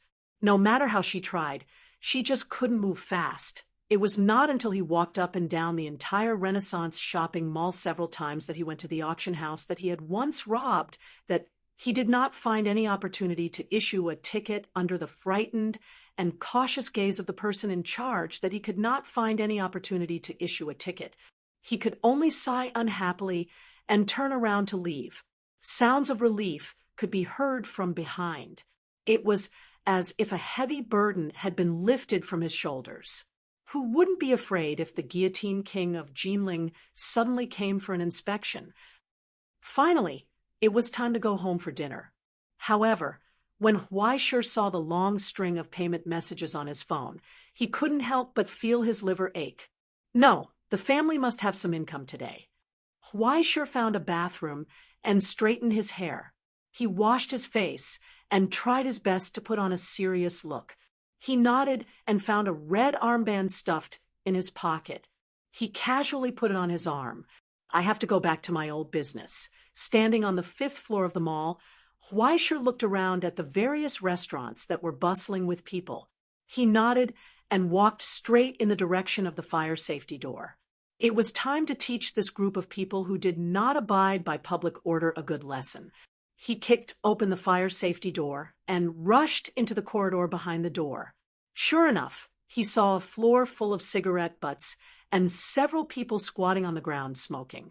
When they saw a person with a red armband come in, they suddenly panicked. "Don't move. Check." Huaishir shouted, rolled up his sleeves, and pointed to the wall. "No smoking, a fine of 200 yuan. Do you see?" In the brief silence, those people raised their heads and looked at the bare wall. They wanted to say something, but stopped and wanted to say something again, because there were no slogans on the wall. "Oh, it's not on this floor." Huaishir glanced at it and reacted. His expression became serious again. "Smoking is prohibited in public areas. Why don't you have any sense of civility? Don't run. The surveillance cameras are watching. Be careful of the announcement. It's like looking for a child. How embarrassing, right? Come, stand still, 200 yuan per person. Don't smoke. Still smoking. It's not good for your lungs. Quit." Huaishir took the cigarette out of the mouth of a dumbfounded man and casually threw it down the stairs. From a distance, he heard a furious F***CK and didn't know which unlucky guy he hit. He didn't know whether it was because of the momentum of the red armband or because Huaishir's actions were too familiar. After he collected 4 or 5 money, there were still people who didn't react, until he heard a chuckle behind him. "Why are you so bored again?" Huaishir was stunned. He turned around and saw Fu Yi, who he hadn't seen for a long time. After disappearing for half a month, she finally came back. She didn't seem to have changed. She seemed to have just finished eating and was ready to come here to freeload. "Why are you here?" "I just came back from the high seas with my mom. After chasing the ocean currents for half a month, I'm sick of eating fish. I came back to eat some meat to nourish myself. Didn't you receive my message?" Huaishir shook his head. "You didn't receive it. My phone was in arrears the next day. I didn't have time to pay it when I came back." Fu Yi shook her head and threw away the unlit cigarette. She patted him on the shoulder. "Let's go. I'll treat you to a meal." "That's good. Who wouldn't be happy when there was free food to eat?" Huaishir rubbed his hands excitedly and hurried to catch up. Before leaving, he deliberately turned back and pointed at the few people who hadn't paid the fine and sternly said, "I'll remember you. I'll go do something first. Later, you go to the front desk and pay the fine yourselves." Before they could react, he closed the fire door, ran away. In the silence, only a few people with confused faces and the angry old man who rushed up from downstairs looked at each other in astonishment. What happened? Why did my money disappear? It could only be said that Fu Yi was really a good brother. In the private room of the best barbecue restaurant in Shanghai, the meat was roasting over the fire.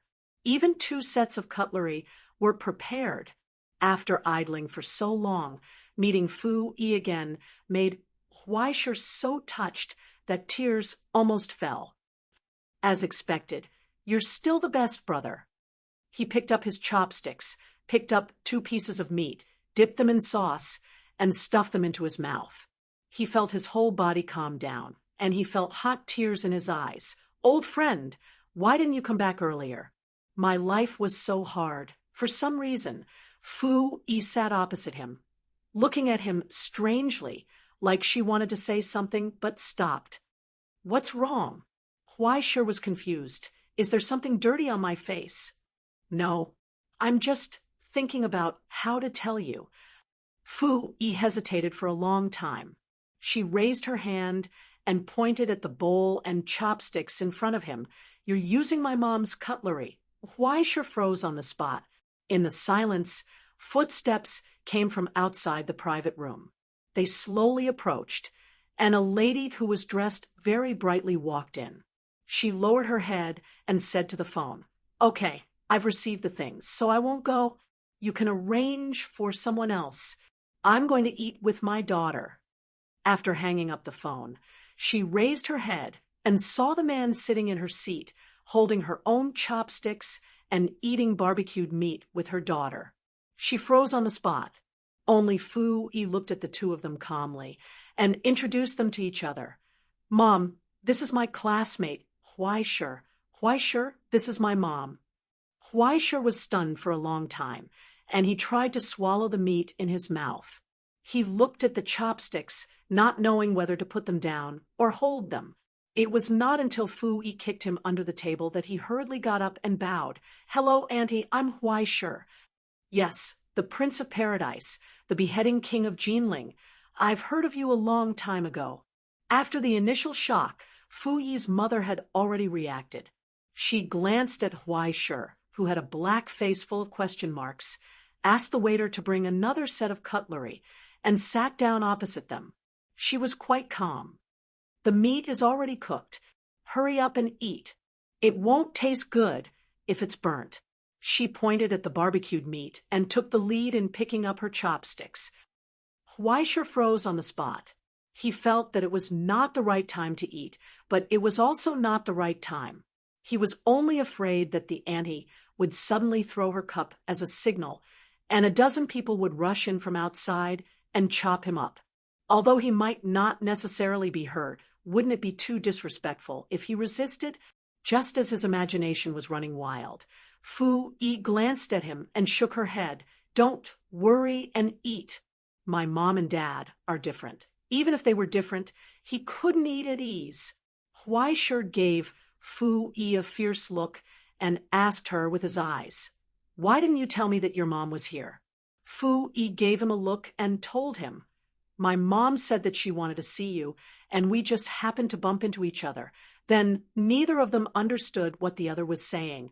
They could only struggle to get through the more difficult time in a frenzy of glances.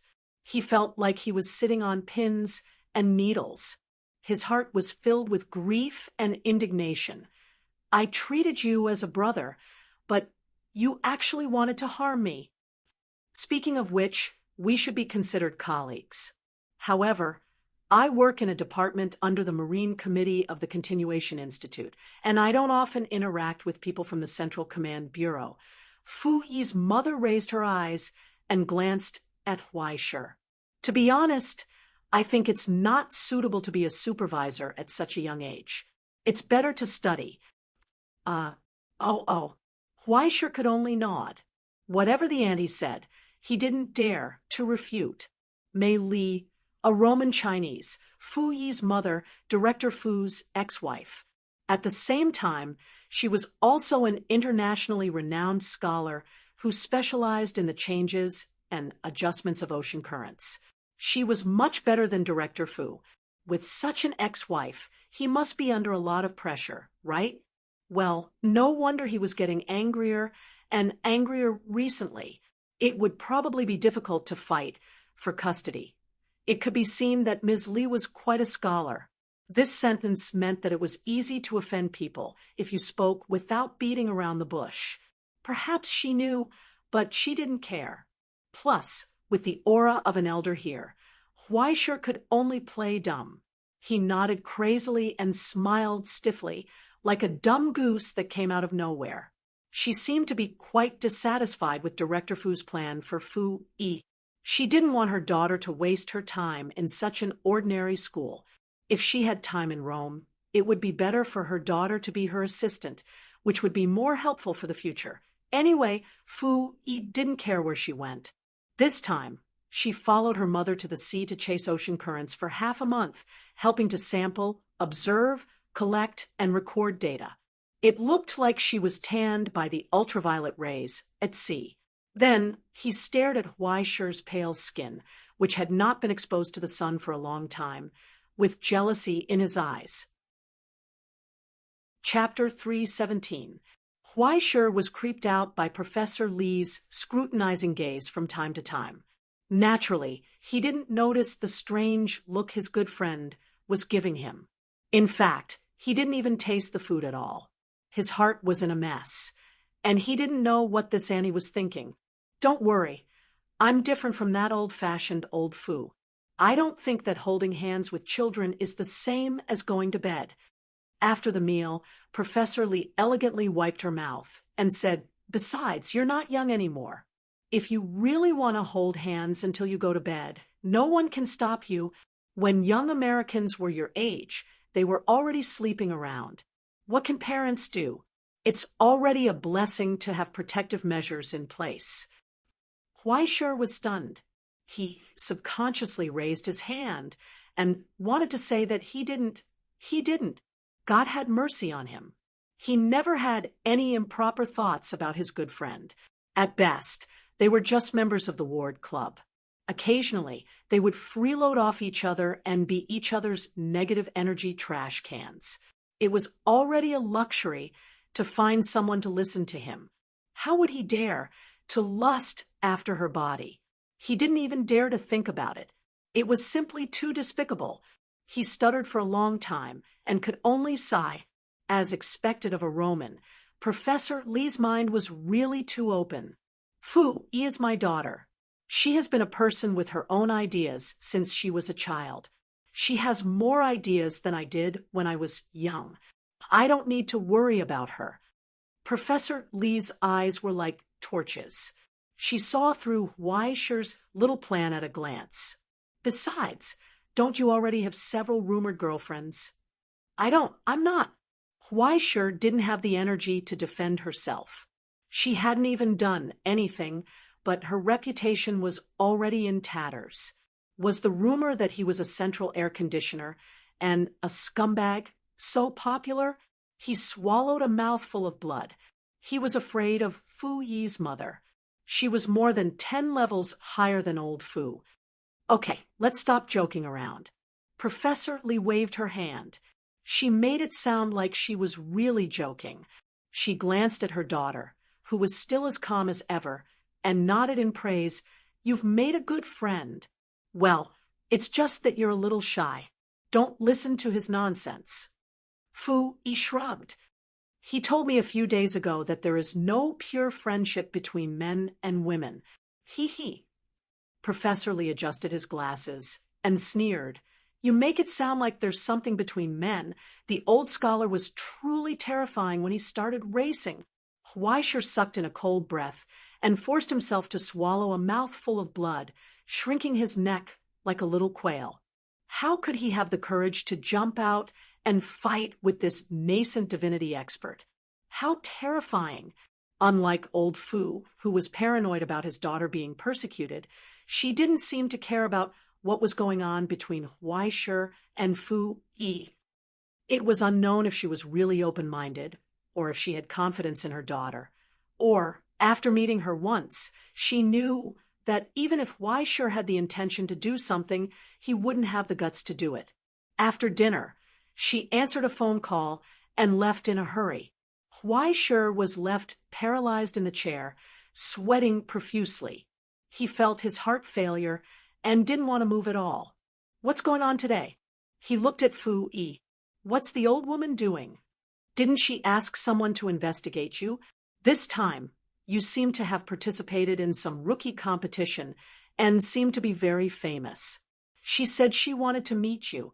Fu Yi patted him on the shoulder. "Actually, she asked you to come here. First, it's a coincidence. Second, she asked you to help her. Anyway, thank you for your hard work." Huh. As soon as he heard this kind of traditional drama, Huaishi's eyes lit up. "Is your mother going to introduce you to someone from a prestigious family?" Do you need me to provide a bridal kidnapping service? I'm very sneaky. What are you thinking about? Fu Yi looked at him strangely for a long time. She just wants to take me to Rome. I don't really want to go. She doesn't want me to stay in Dongsha. She wants me to work as a scholar with her. Even if I can't be a scholar, she can introduce me to a more leisurely job at the astronomy club. To be honest, this idea is quite reliable. Huaisheng nodded in agreement. An official scholar was much harder to cultivate than an ascender. The latter depended on luck, and most of them were tools and footmen of big trust companies. The former depended on talent.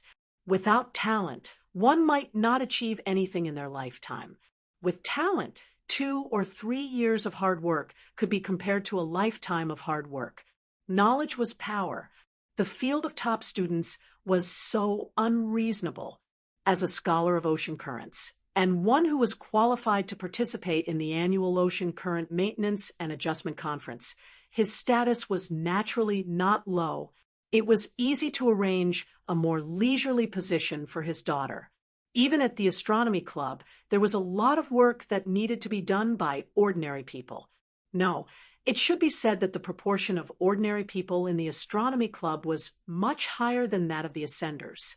Just the direct and indirect peripheral employees alone exceeded 1 million, and there were more than 100,000 officially registered employees. There was no lack of ordinary people in high positions. Whether they were ascended or not was not a problem. In any case, whether it was the general administration, the continuation court, the technical department, or other places, there was a tailor-made ascension plan for the higher-ups. They could be promoted however they wanted and whenever they wanted. A sublimator who only knew how to fight and kill could only be a military officer at best. In the end, they would only be a double red stick. A qualified organization would always be controlled by the brain and the hands. When had it ever been the turn of the thugs to be the masters? Inside jobs like AI Ching were the real backbone. If Fu Yi could find a job in the astronomy club, it would naturally be a good thing. But on the other hand, Director Fu would certainly not want his daughter to travel the sea alone. It's not easy for you to have such parents. He shook his head in pity. Yeah, Fu Yi chuckled softly. Since I was young, my mother has been busy with work. I don't see her for a long time. Maybe she feels that she owes me. So she always gives me a lot of money every time, as if giving me money will make me happy. My dad is the same. He has a bad temper. He always drinks and gets angry. After he gets angry, he feels sorry for me and buys a lot of things to apologize to me. I understand. After a short silence, Huaisheng comforted her softly. Don't be sad. Actually, it's quite cool. Fu Yi, who was immersed in her memories, sighed softly. I was the richest woman in class since I was young. I was the first to play with first-tier clothes and toys. Everyone else was envious. Well, by the way, what did you say just now? No, I didn't say anything. Huaisheng sat a little to the side and coldly distanced himself. You're no longer my good brother. You're paying the bill today, he said coldly. Fu Yi glanced at him. She was already used to his occasional spasms. After leaving the mall, Fu Yi threw her and her mother's huge luggage to Huaisheng. She walked in front of him and stretched lazily. She suggested, You've been suffering at sea for half a month. It's not easy to come back. Do you want to go for an all-nighter? I have to go out at night. Huaisheng scratched his nose awkwardly. Change it to Tiancheng? Okay. By the way, your mother just left in such a hurry. Where did she go? My dad should be looking for her, right? Fu Yi shook her head. They must be quarreling again. I'm too lazy to get involved. Let them be. That's not necessary. Huaisheng shook his head. They're divorced. Why bother? Huh, didn't I tell you? The girl walking in front looked back at Huaisheng and told him calmly, My mom is going to remarry. Huaisher stopped in his tracks and froze on the spot. She's pregnant. It's a boy. Fu Yi smiled. She hasn't told me yet. Huaisher was silent for a long time and said softly, I'm sorry. You didn't do anything wrong. Why are you sorry? Fu Yi turned back and looked at him strangely. You're becoming more and more like a scumbag who apologizes at every turn. Huaisher didn't say anything else. He followed her silently and sent her to the entrance of the hotel. He put down the huge luggage and said, Can you drag it back from here? At least it's a star. I'll call the waiter. Fu Yi waved goodbye. Sorry to trouble you to carry the luggage today. That's easy. Huaisher sighed, wanting to say something, but hesitated. Chapter 3:18. Wow, young man, you look so serious, as if you've just come back from a funeral. Crow studied Huaisher's face in astonishment. Did your confession get rejected in just one afternoon? If only my confession was rejected. Huaisher rubbed his face, pushed open the door, and walked down the stairs into the enclosed basement. When do I leave? Starting at 12 in the morning. You have 2 hours to take a shower, cut your nails, brush your teeth, and then come back to this bed and lie down. Crow landed on the table, stepping on a letter. As for the tickets, they were delivered at 6 o'clock. Inside the envelope was an elegant card. Huaisher's name was written on it, and it seemed to be an invitation to some banquet. That's it. Huaisher looked at it curiously. As I expected, it's the most common thing. The people at the command bureau are really stingy. Crow snorted in disdain. Other than entering and exiting the witch's night, it has no other functions. Life and death are up to fate. At most, it can guarantee that you won't die. I'm afraid the important slots are reserved for internal researchers. Is there anything better than this? Of course, how can a normal account be the same as a pay-to-win account? Crow snorted a few times, raised its wings, and pulled the invitation from Huaisher's hand. Anyway, there's still some time. Let me see if there are any bugs or loopholes that I can exploit. Who said that I can't be a seal? Hey, don't mess around. Huaisher was so scared that he broke out in a cold sweat. What if I get hacked by some antivirus program? Don't worry. I'm a professional when it comes to cheating. Back when I was messing around, those guys in the technical department couldn't even eat my tail. I really miss those days. Crow let out a chuckle that made Huaisher shudder. It grabbed the invitation and flew into its own studio, locking the door so that Huaisher would not disturb it. I'm done for. I'm going to die because of her again. Huaisher's expression twitched. He found that he had gotten used to jumping into traps. After thinking for a long time, he shook his head and sighed. Then he went to take a shower. Hopefully, this witch's night wouldn't be too troublesome. Well, it would be best if they could win the battle peacefully. Please don't let anything bad happen. He prayed with all his heart. When it was close to midnight, Huaisher lay on his bed, clutching the unrecognizable invitation in his hand. There was an extremely thin layer of circuit attached to the paper, as if it was a memory card that had been pulled out from somewhere. As he held it in his hand, he could feel a faint resonance with his origin substance. It was as if they were one. You didn't mess around, did you? Huaisher was still a little worried.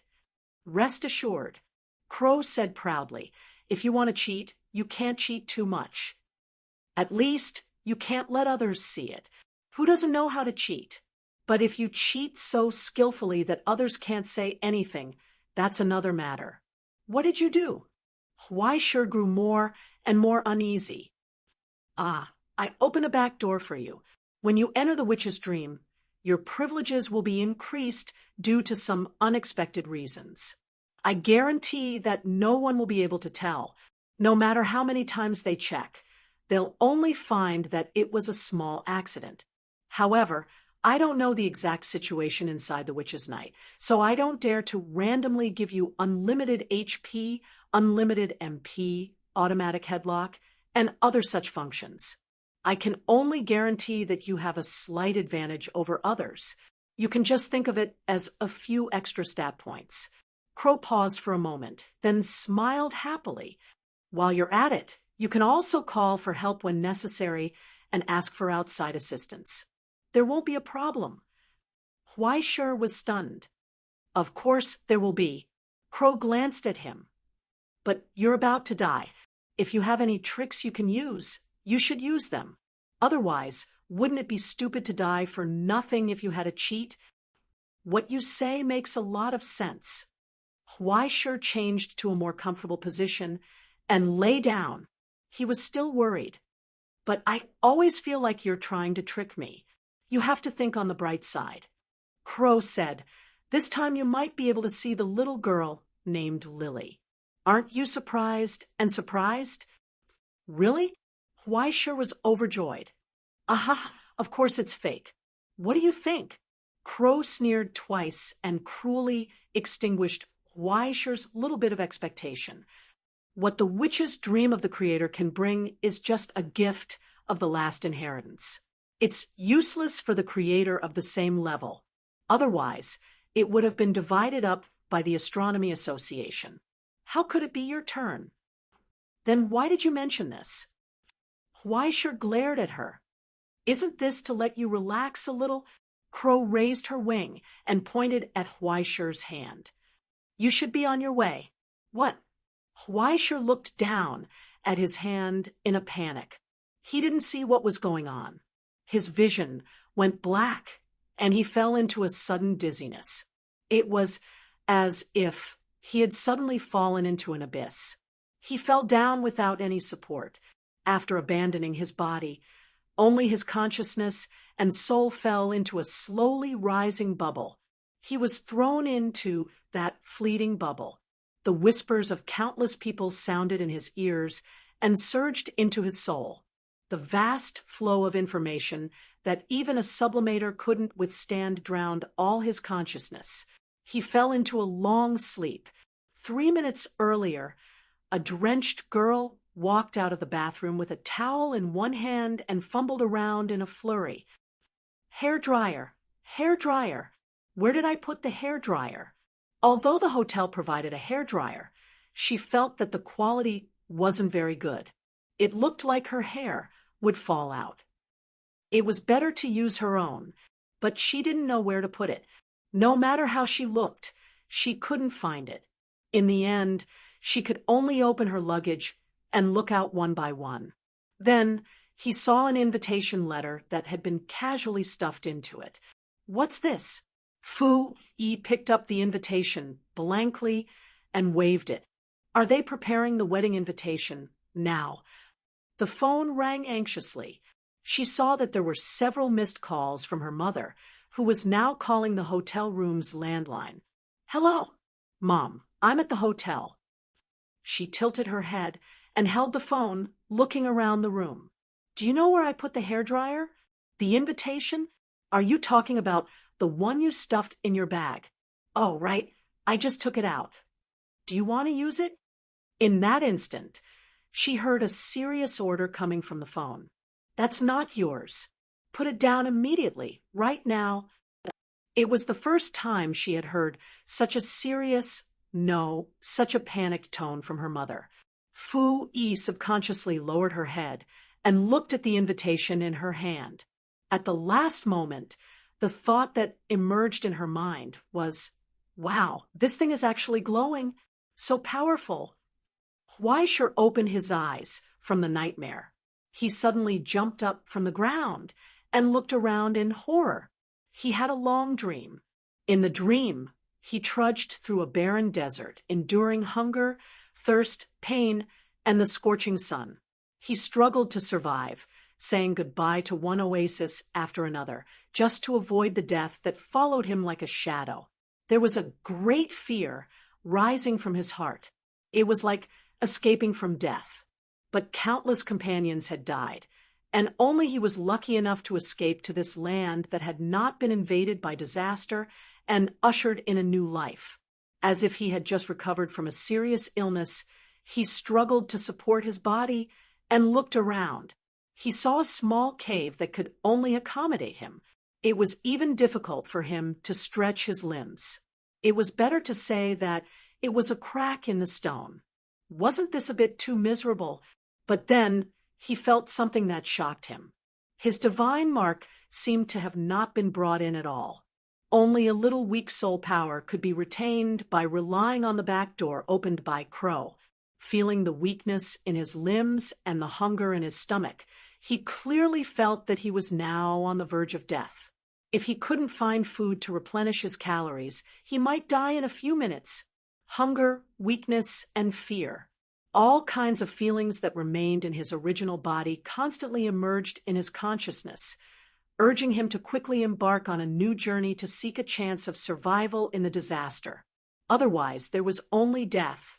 Huai sure focused on recalling things about the disaster, but he couldn't remember the details of the beginning.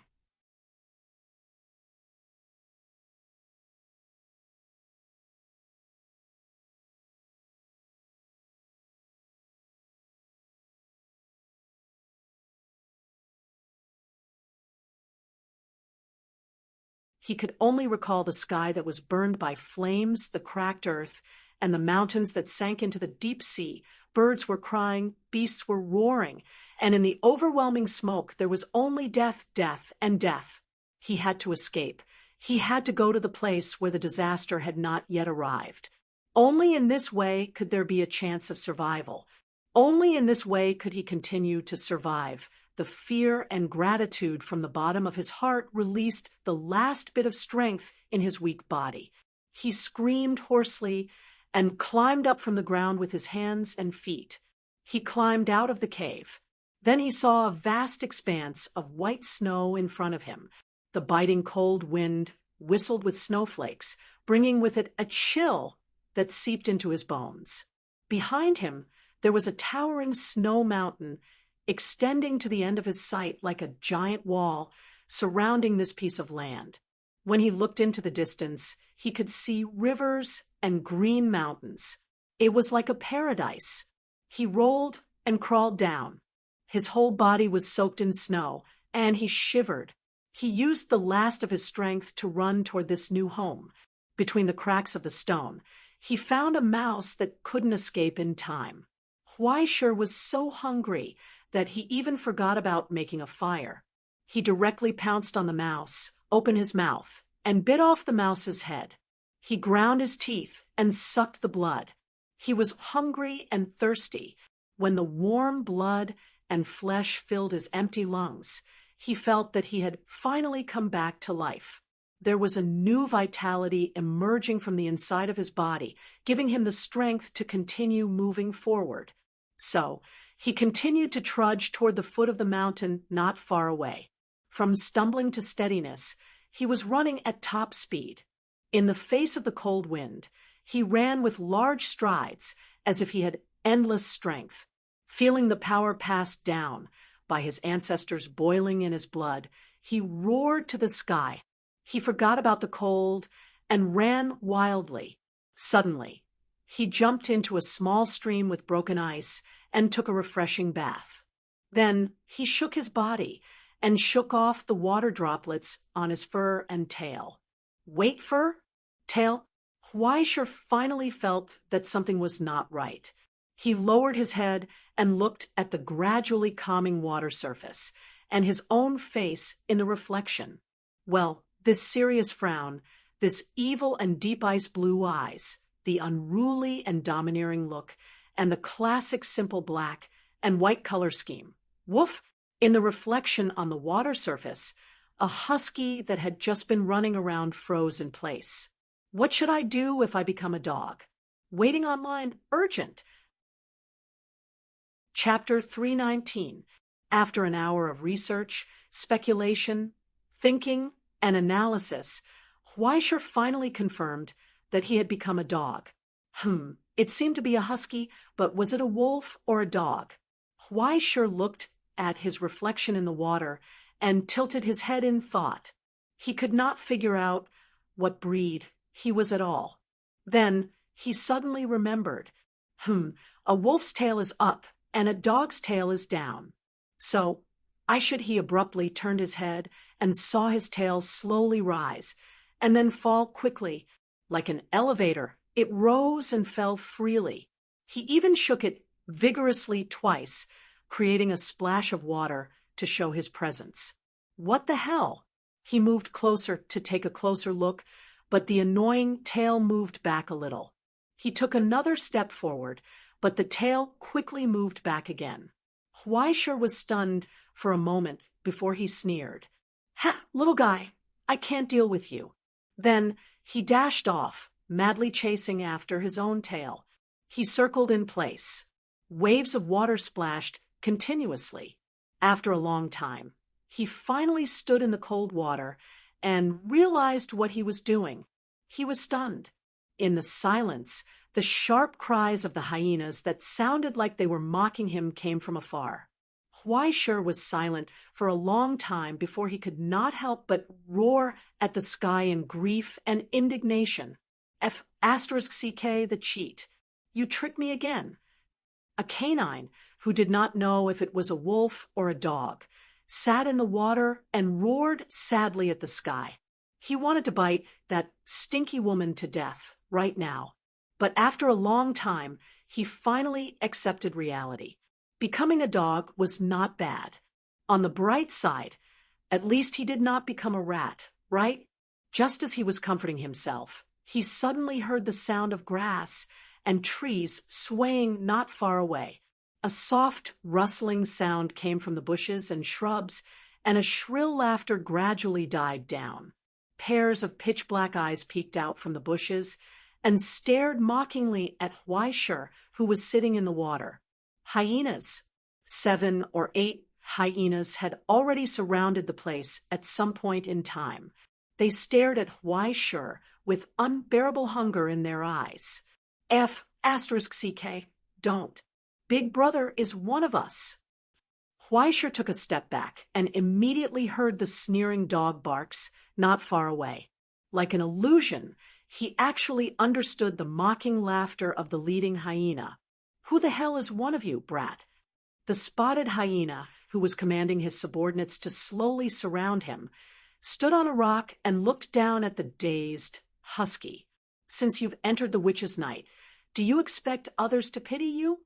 It grinned, revealing a mouth full of broken teeth, and spat out a mouthful of saliva. It could speak. Wait, it seemed to be a participant in the witch's night. In other words, Huaishur heaved a sigh of relief. That means I'm not the only one who's turned into a dog. He was in a good mood. "Consider yourself lucky," the hyena leader said coldly. "Let me send you off." At that moment, the hyenas screamed like laughter and rushed towards the husky, who was frozen in the icy water. The stench of rotting flesh assaulted his senses. Outside the witch's night, hovering outside the reality, above the bubble-like little bubble, there were countless orbiting halos. Countless scholars walked on it in spirit form, holding tools in their hands, carefully analyzing and organizing the data and laws overflowing from the witch's night. They communicated with each other using source substances. It was like the emergency development and protection of an archaeological site. It was in full swing. It's actually the theory of evolution. The pale green spirit looked at the crystal ball in his hand and sighed in astonishment. Darwin scholars are rare now. In the previous era, were there any creators who specialized in this theory? Unbelievable. The theory of evolution was a huge proposition in biology. It was impossible for all biologists to bypass it. However, because it was so huge, even if the scholars wanted to study it in depth, they would feel helpless in the huge scope and countless problems. They could only explore from the details. Just like how there were more than 10,000 scholars in the reality who were engaged in the study of magnetic fields, but those who were truly capable of studying the grand unified theory were less than 1 in 100. Even the creators would not be distracted by such things.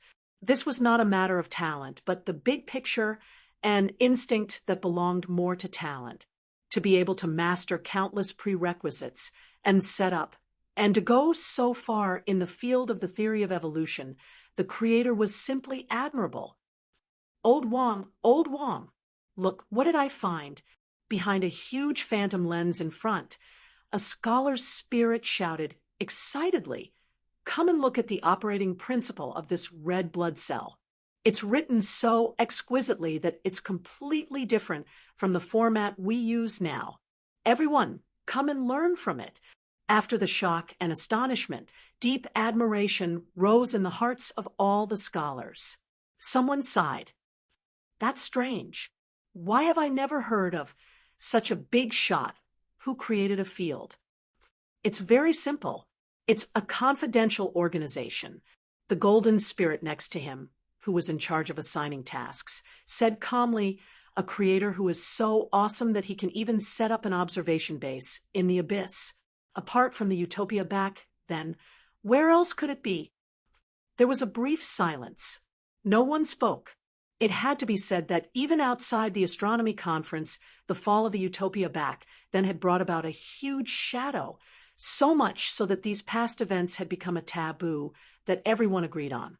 Unless it was necessary, they would not even mention it. No matter what happened to the utopia back then, that old senior spent so many years and put in so much effort just to send his research results back to the present realm. Chapter 3:20. Yes, it should be said that it was a black dog digging out its heart now, but the color was wrong.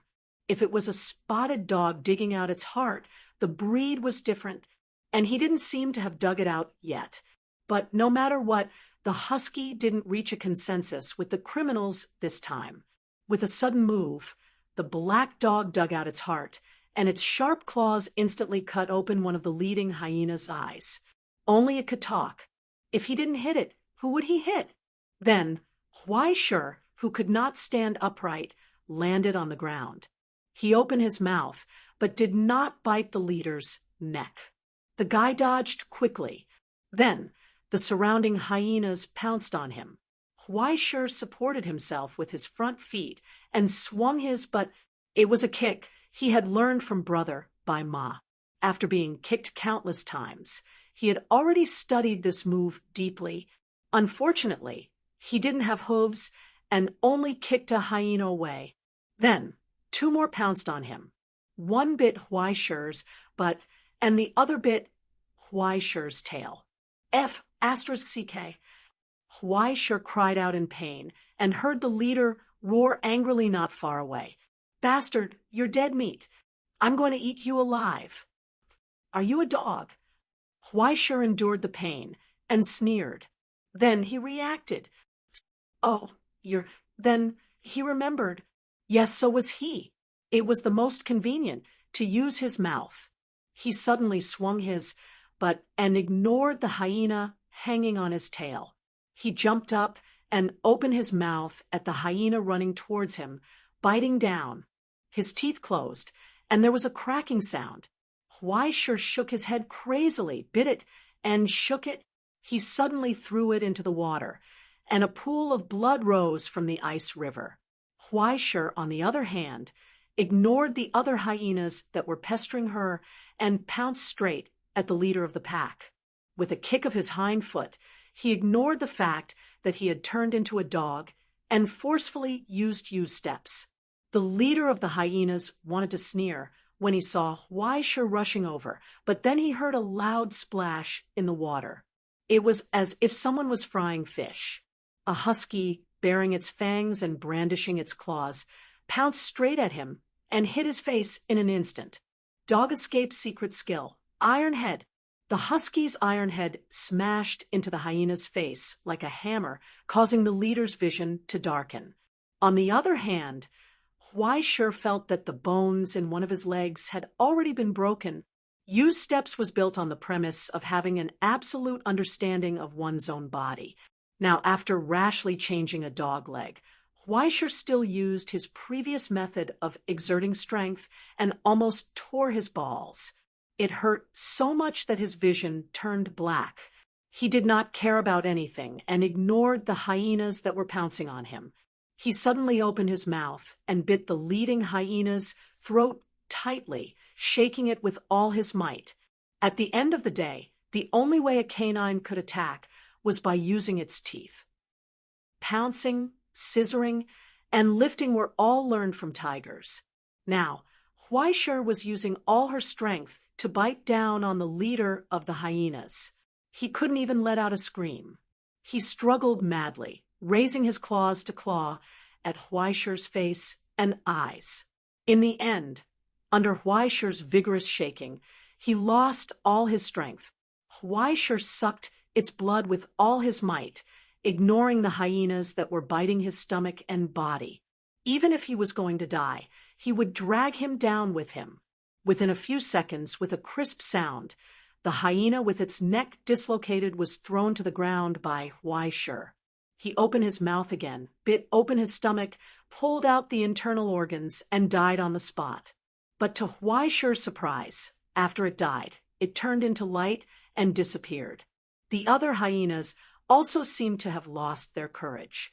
They ignored the seriously injured Huaisher and scattered in an instant.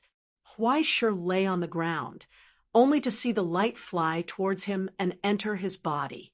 In front of his eyes, a small progress bar appeared and was filled in an instant. LV2, level up. The serious injury disappeared in an instant, and he returned to his original healthy state. He even felt stronger than before, and his bones and muscles were stronger. And more importantly, he seemed to have an extra skill point.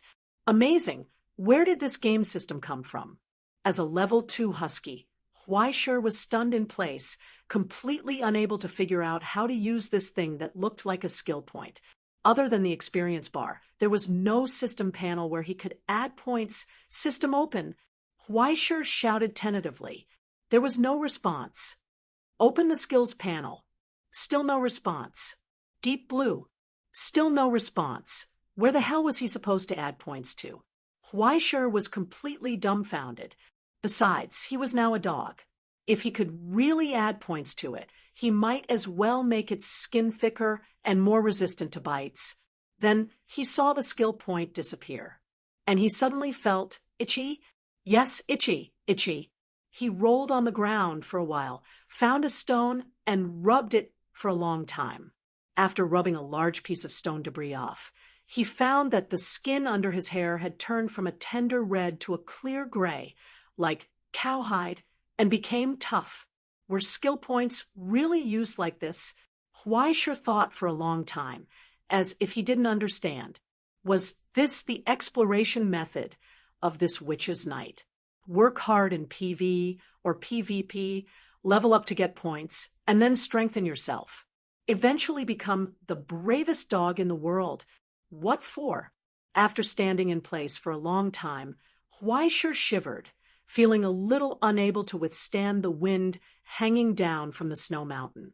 No matter what, this was not a place to stay. He thought for a while and walked down the mountain.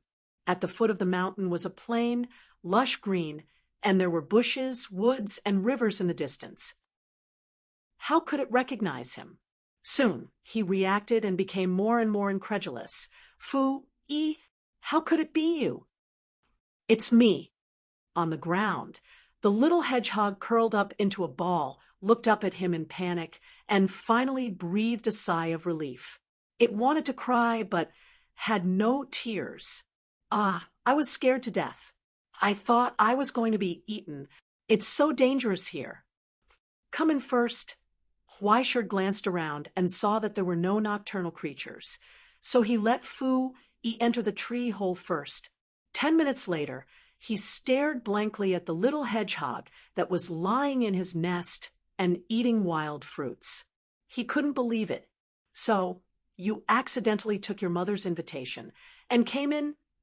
Yes. How careless is your mother? Huaisher covered his head in despair. Sister, do you know that once you fail here, Your consciousness will be broken. I have a soul. At most, I will be injured. But once you leave, you will automatically be in a vegetative state. Ah, Fu Yi couldn't believe it. Is it so dangerous? Forget it. Huaisher sighed. Don't run around. Follow me. I can carry you no matter what. At worst, we can stay here until the end of the Night of the Witch. Oh. The little hedgehog nodded, not fully understanding. Wait, how do you know who I am? Huaisher finally reacted and asked blankly, I don't even know that I look like a dog. Huh. Fu Yi was puzzled. Your name is floating above your head and can be seen from a distance. Huh? Wait a minute. It's this plugin. My map system can show the name of the real explorer. Let me see your information. It shows that you are Huaisher, your species is canine, and your level is 2. Don't you have it? The black question mark above Huaisher's head felt like it was going to break through the sky. Why don't I have such a modern function? Then your tiger just now. It's my skill. Don't you have it? Fu Yi was confused. Huaisher was silent for a long time, then asked dryly, Besides this, what other functions do you have? Well, let's see. Oh, the data of the scholar is so troublesome. I don't understand a lot of the parameters and displayed data. If I hadn't helped my mother at sea for half a month, I wouldn't even know how to use this interface. Fu Yi's little claws waved in the air in front of her. A visitation mirror, a map bar that can automatically show the explorers around me, and something that can see people's level. There's a golden remains that has been bound to me, a storage space of about 10 square meters, a small shield, a teleportation device, and who said that I can't quit? Isn't there a safe exit button here? In the dead silence, Fu Yi looked up blankly and saw the strange expression of the husky squatting in front of her. She didn't know when, but he seemed to have tears in his eyes. Chapter 321. 3 days later, the afternoon sun shone brightly. Spring is here, and the season of recovery has arrived.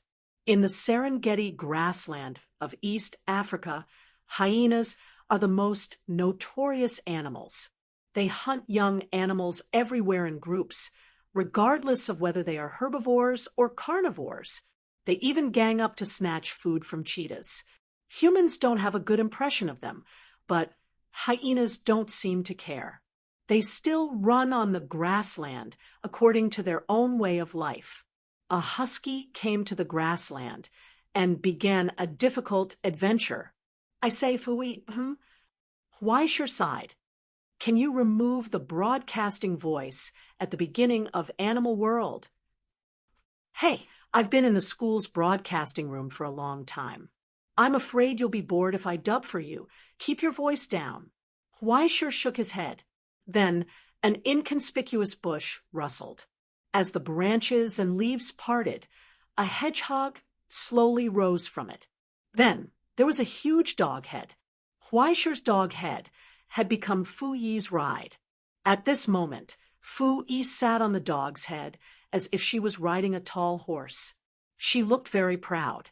Huaisher's ice blue eyes looked around vigilantly and saw a few hyenas lazily basking in the sun after snatching other people's food not far away. It's them? Yes, pay attention to the biggest one. It's a level 4 hyena, and the others are level 2. There are no explorers among them. Fu Yi whispered, Let's do it the old way. Yes, the old way. The doghead nodded, lay down, and put Fu Yi on the ground. After I go up and bite you, pay attention to the last hit later. Don't go too far in front, or you'll be finished with one bite. I have a shield. I'm not afraid. The little hedgehog waved her claws confidently. You've been strengthened. Hurry up. Huaisher rolled his eyes at her and continued to lie in the grass, moving forward little by little, trying not to disturb the branches. He could smell the stench getting heavier and heavier in the upper wind. There were at least 10 hyenas here. If they didn't do well, they would be dead meat. Huaishur calmed down and slowly inched forward with its butt raised. When the distance between them was less than 10 meters, 8 dagger-like fingernails popped out from its front claws and scratched the stone, leaving 4 white marks. Just as the hyenas noticed the unusual noise, a husky the size of a calf had already pounced out of the bushes, whistling as it approached. "Eat my fist." The level 4 hyena leader did not even have time to react. When he looked up, he saw Huaishur's claws coming down on him, leaving a few bloody marks on his face. The hyena leader roared in pain. His body suddenly expanded, and he spat out a beam of fire at Huaishur. Then, Huaishur followed up with an uppercut, claw. With a crack, the hyena's open mouth was forcibly closed by him. Immediately, the fire disappeared without a trace, leaving only 2 plumes of thick smoke coming out of the hyena's ears. Huaishur had already opened his mouth, which glowed with a metallic light, and closed it down on the hyena's throat, biting off its cervical vertebra in an instant. However, he was not in a hurry to take its life. He turned and pounced on a few hyenas that were charging at him. After the toughness of his skin had been increased, the hyenas could not bite at all. Huaishur could kill a child with 1 punch. He scratched 2 to death in an instant and bit another in his mouth. He used the dog version of use steps on a hyena that was trying to escape. After the headbutt attack, the hyena pack was instantly reduced to a mess. More hyenas had already scattered in all directions, but right in front of them, a little hedgehog suddenly jumped out of the grass. The hyenas pretended not to see it and continued to run forward. Then they saw a big tiger with a white forehead appear in the air, roaring angrily at them. A fishy wind blew in their faces. The illusion dissipated in an instant, but it was enough for Huaishur to pounce on them and finish them off. If these level 2 hyenas encountered a level 4 husky and could not rely on the group, they would be completely useless. After 4 of them escaped, there were still 8 left. Huaishur accidentally bit 3 to death, and the rest were all half dead. Fu Yi yelled and jumped up, stabbing the hyenas with his spikes. He didn't know if the hyenas were angered to death or if they were stabbed to death. Anyway, after stabbing 4 or 5 hyenas to death, he finally rose to level 4. The hedgehog's opening was too weak. Although it had an illusion skill, it had almost no damage output.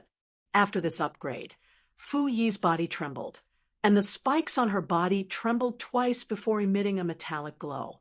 Then, with a soft shout, 2 spikes shot out like arrows, piercing into the throats of 2 hyenas.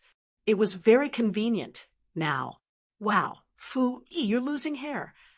Huaishur, who was watching from the sidelines, was dumbfounded, and then Fu Yi rolled her eyes at him. When it came to the last leader, Fu Yi thought for a moment and stepped aside. You do it. Now that the main damage output is yours, you should be level 5 after taking it down, right? Huaishur did not decline. Their progress was already a little behind. Yesterday, Fu Yi had seen a level 7 explorer through the plug-in. After the explorer that had evolved into a lion circled the dense forest a few times, it didn't find any prey and left resentfully. Huaishur and Fu Yi were so scared that they broke out in a cold sweat. After killing the leader in 1 bite and taking the big gift pack, Huaishur imagined an upgrade sound effect in his head. The progress bar was full again. LV5. In the first 4 levels, he strengthened his fur, bones, muscles, and claws respectively. This time, he simply used the skill points on his overall physique.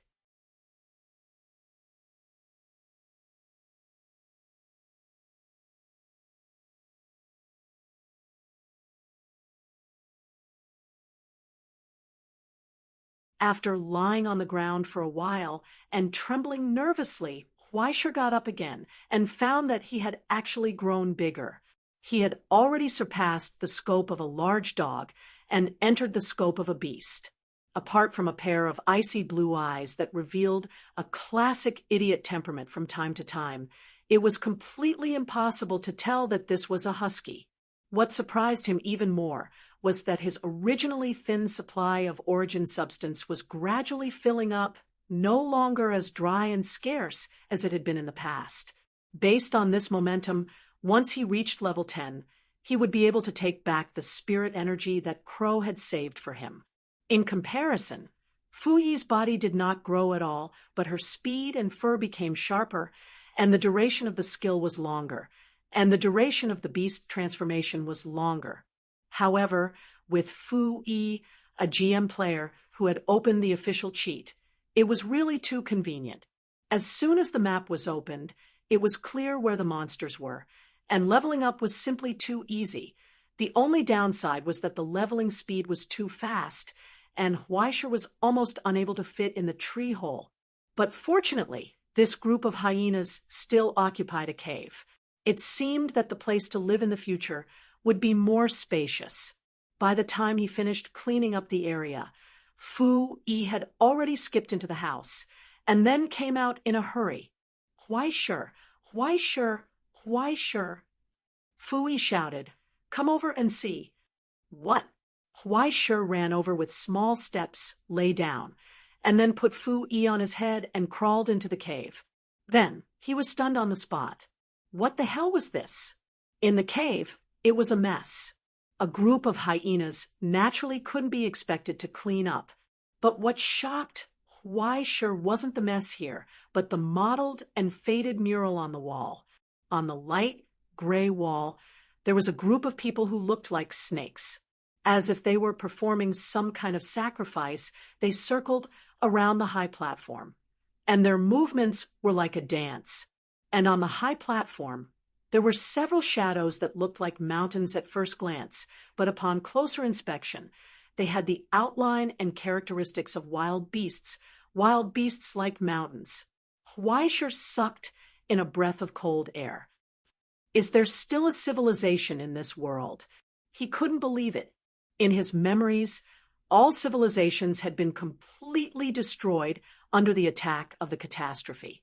He even doubted if there were people in this world, but after so long, he didn't even find a monkey on this grassland, let alone a human. There wasn't even a primate's eye. Humans seemed to have been abandoned by this world. They had disappeared. In other words, what we saw on the grass 2 days ago were really real tracks. Huaisha couldn't believe it. Maybe, to have something like a wheel, the level of civilization must not be low. Look at the Aztecs.